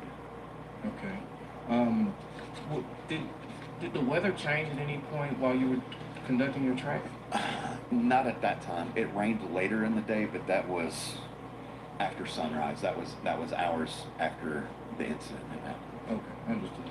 But so were you able to complete track, use Brax to locate the suspect you were looking for? No, sir. We did not successfully find anyone.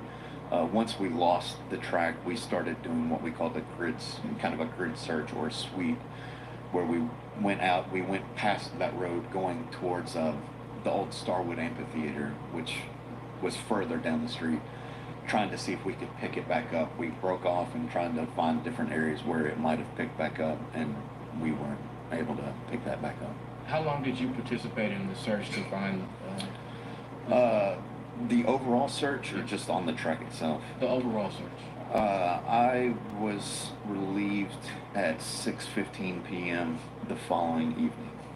What shift did you work? Midnight's the previous night. So I came in at 10:30 at night the previous night, and then I was there until 6:15 at the next evening. Okay. Officer Gilpin, I'd like to show you a map if I can in the overhead projection.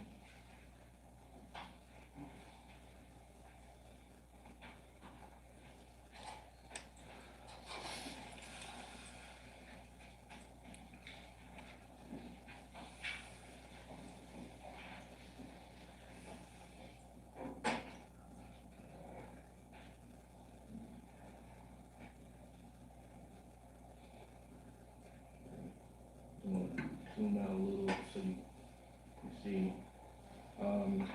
You able to tell what this street is here? Yes, that's Murfreesboro Pike. Okay. And are you able to determine where the Waffle House approximately is located? I believe so. Can I touch the screen? Yeah, you can touch absolutely. It's right in here. And what I'm gonna do is, okay, I'll make that circle on the actual map. Okay. Is it about here? Yes, sir. Okay. In which direction did you go on Murfreesboro Pike as you followed? As we traveled, we started, like I said, out of that parking lot, and we were on the south side of Murfreesboro, and we tracked. I apologize, it's not letting me mark on the screen. Okay, I can indicate it.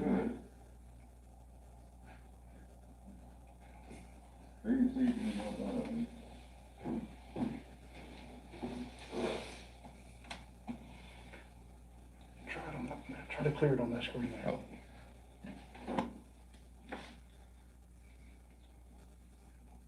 There we go.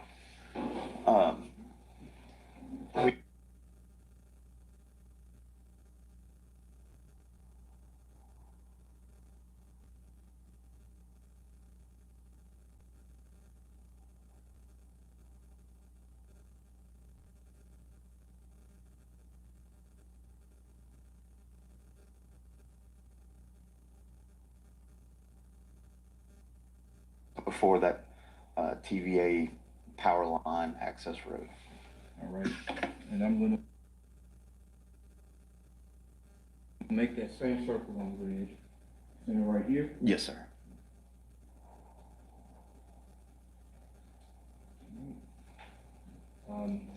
I'd ask this be made exhibit 2.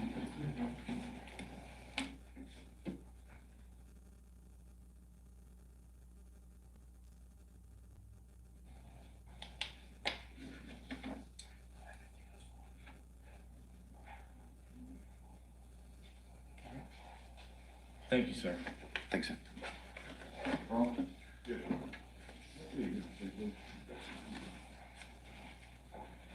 You need to overhead them. Yes. It should be on this.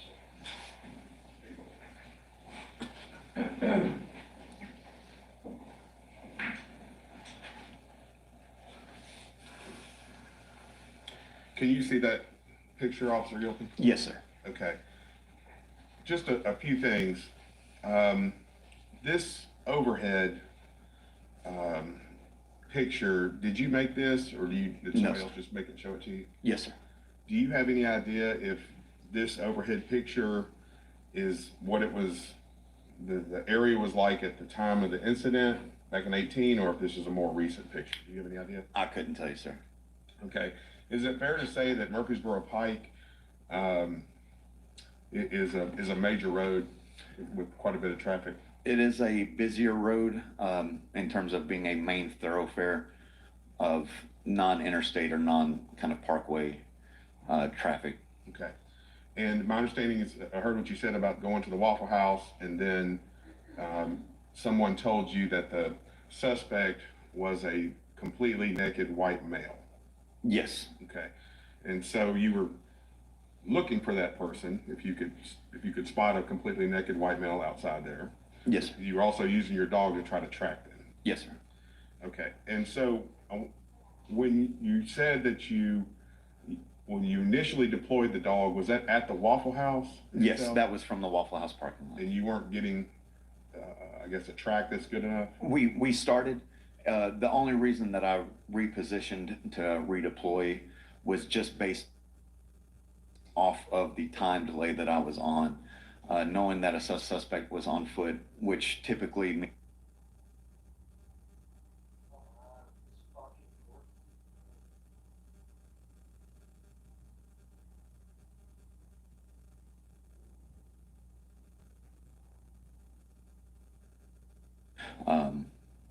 I felt it was urgent to kind of reposition my vehicle because I can drive faster than I can run, obviously. So I went a little ways down the road to closer to where the sighting was and then redeployed, and we picked the track right back up. Okay. And just so that we're clear, you never saw any naked white males running or anything like that? No, Okay. sir. And when you said you picked up the trail again, can you can point to this image, just make a dot on it roughly where you redeployed and picked up the trail?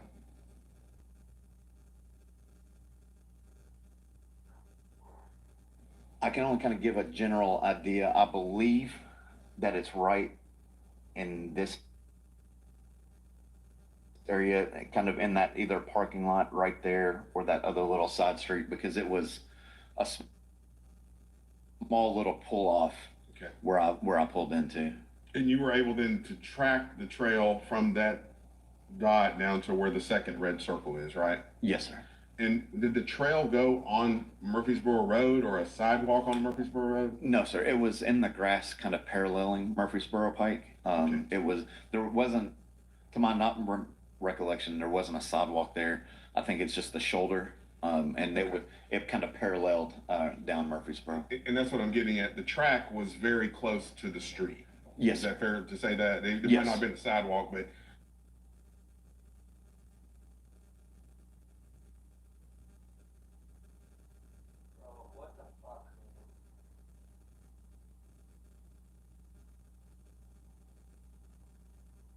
the track was very close to the street. Yes, sir. And from the time you picked it up here, now,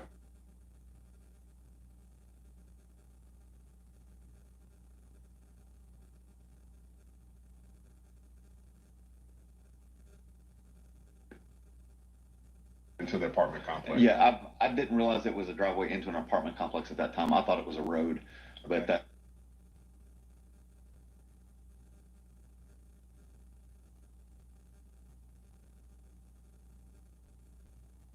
that's where. Okay. And did you say you lost the scent at that point, or you just stopped? We lost like the area where I knew he was tracking, because when he's tracking, he's very focused. He's head down. He's pulling. He's very driven in what he's doing. When he loses that track, he tends to, his head comes up and he starts searching around, and it gives indicators that he's not positively tracking the scent that he was. And that's where he started doing that, where he started looking around and started trying to sniff around to see if he could pick it back up, but he was not actively tracking and pulling me anymore once we got to that road. Okay. All right. Just 1 second. All right.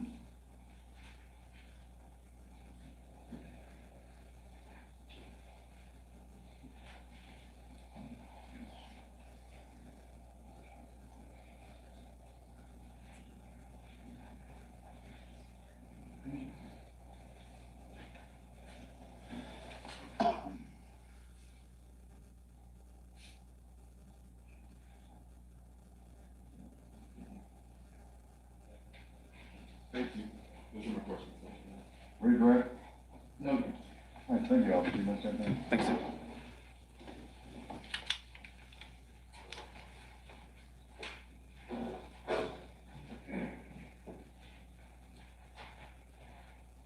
All right, members of the jury, we're going to recess for lunch at this point in time. So again, when I do this, every time you leave the courtroom, please keep in mind you cannot discuss anything about the trial of this case. You must keep your thoughts to yourself, remain open-minded.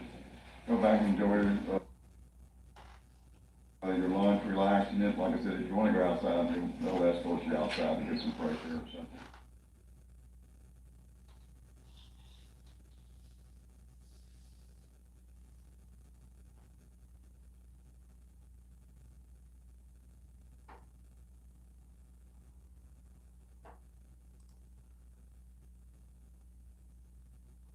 Bro, they better fix this court feed.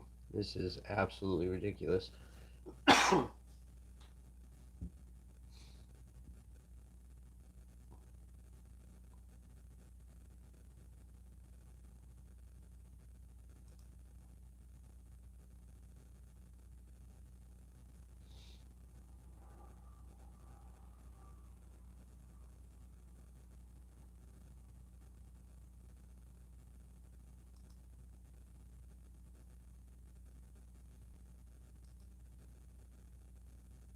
If you've had occasion to go to a movie, you know that there's something called the previews of coming attractions. If you've had an occasion to go to a movie, you know you see what's called previews of the coming attractions. And that's what this is supposed to be. It's supposed to be a guide, our roadmap, if you will, what we expect the evidence to show. This is supposed to be a guide, or a roadmap, if you will, as to what we believe the evidence will show. As an officer of this court, and in the course of my remarks this morning, and maybe this afternoon, I would expect to tell you as honestly, as forthrightly as I can what I expect the evidence to be. As an officer of this court, in the course of my remarks this afternoon, I would expect to tell you as honestly and as forthrightly what we believe the evidence to show. As the court has so appropriately indicated, what I say is not evidence. It's just to aid you and guide you. As the court has so appropriately indicated, what I say is not evidence. It is just used to aid and guide you. You hear a lot about this talk about justice. I guess Dr. Martin Luther King said it best when he said that injustice anywhere is a threat to justice everywhere. And so we are now embarked upon this search for justice. Just 2 days ago, we celebrated Dr. Martin Luther King. And I don't think anybody has said it is better than him as we talk about justice. And he said that injustice anywhere is a threat to justice everywhere. So we are now embarked upon this search for justice. This search for truth. This search for the truth. This search for the facts. This search for the facts. Each of you made a number of promises in the course of the voir dire examination. Each of you made a number of promises during the voir dire process. Abraham Lincoln said it best when he said that the highest act of citizenship is jury service. And you're embarked upon that jury service. Abraham Lincoln said,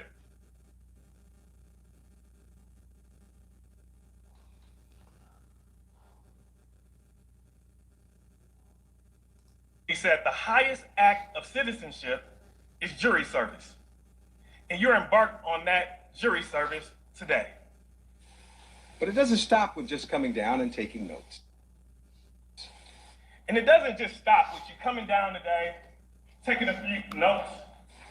When it stops is when you, if you can, render a verdict in this case. It only stops if you can and will reach a verdict in this case. A verdict rendered devoid of sympathy for or passion against Mr. Simpson or any side in this case. A verdict that is based off the evidence and devoid of any type of likeness or bias or anything that you might have for the defendant. You made these promises, and both sides are mindful of those promises. And we know that you're going to keep those promises. Now, you made these promises, and we are mindful of those promises, and we expect that you're going to keep them. And of course, we know that you will live up to your promises. And be fair, and keep an open mind, and decide this case not on speculation, not on conjecture, not on surmise, but based upon the facts.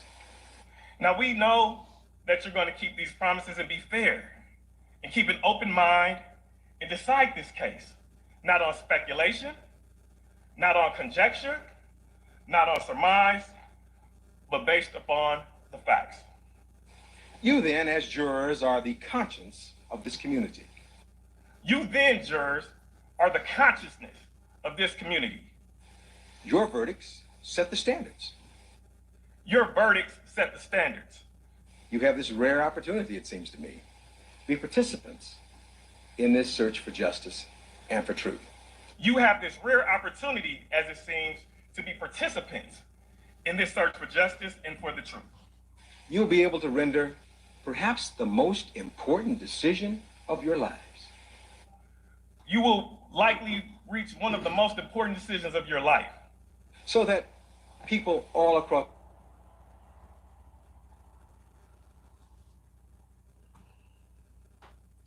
All right, I'm gonna end the stream here. I'm gonna come back. We'll do a part 2. I gotta search for some stuff off camera here and make some phone calls. So be sure to tune back in. Make sure you guys subscribe, hit the bell so you can be notified when we go live for part 2.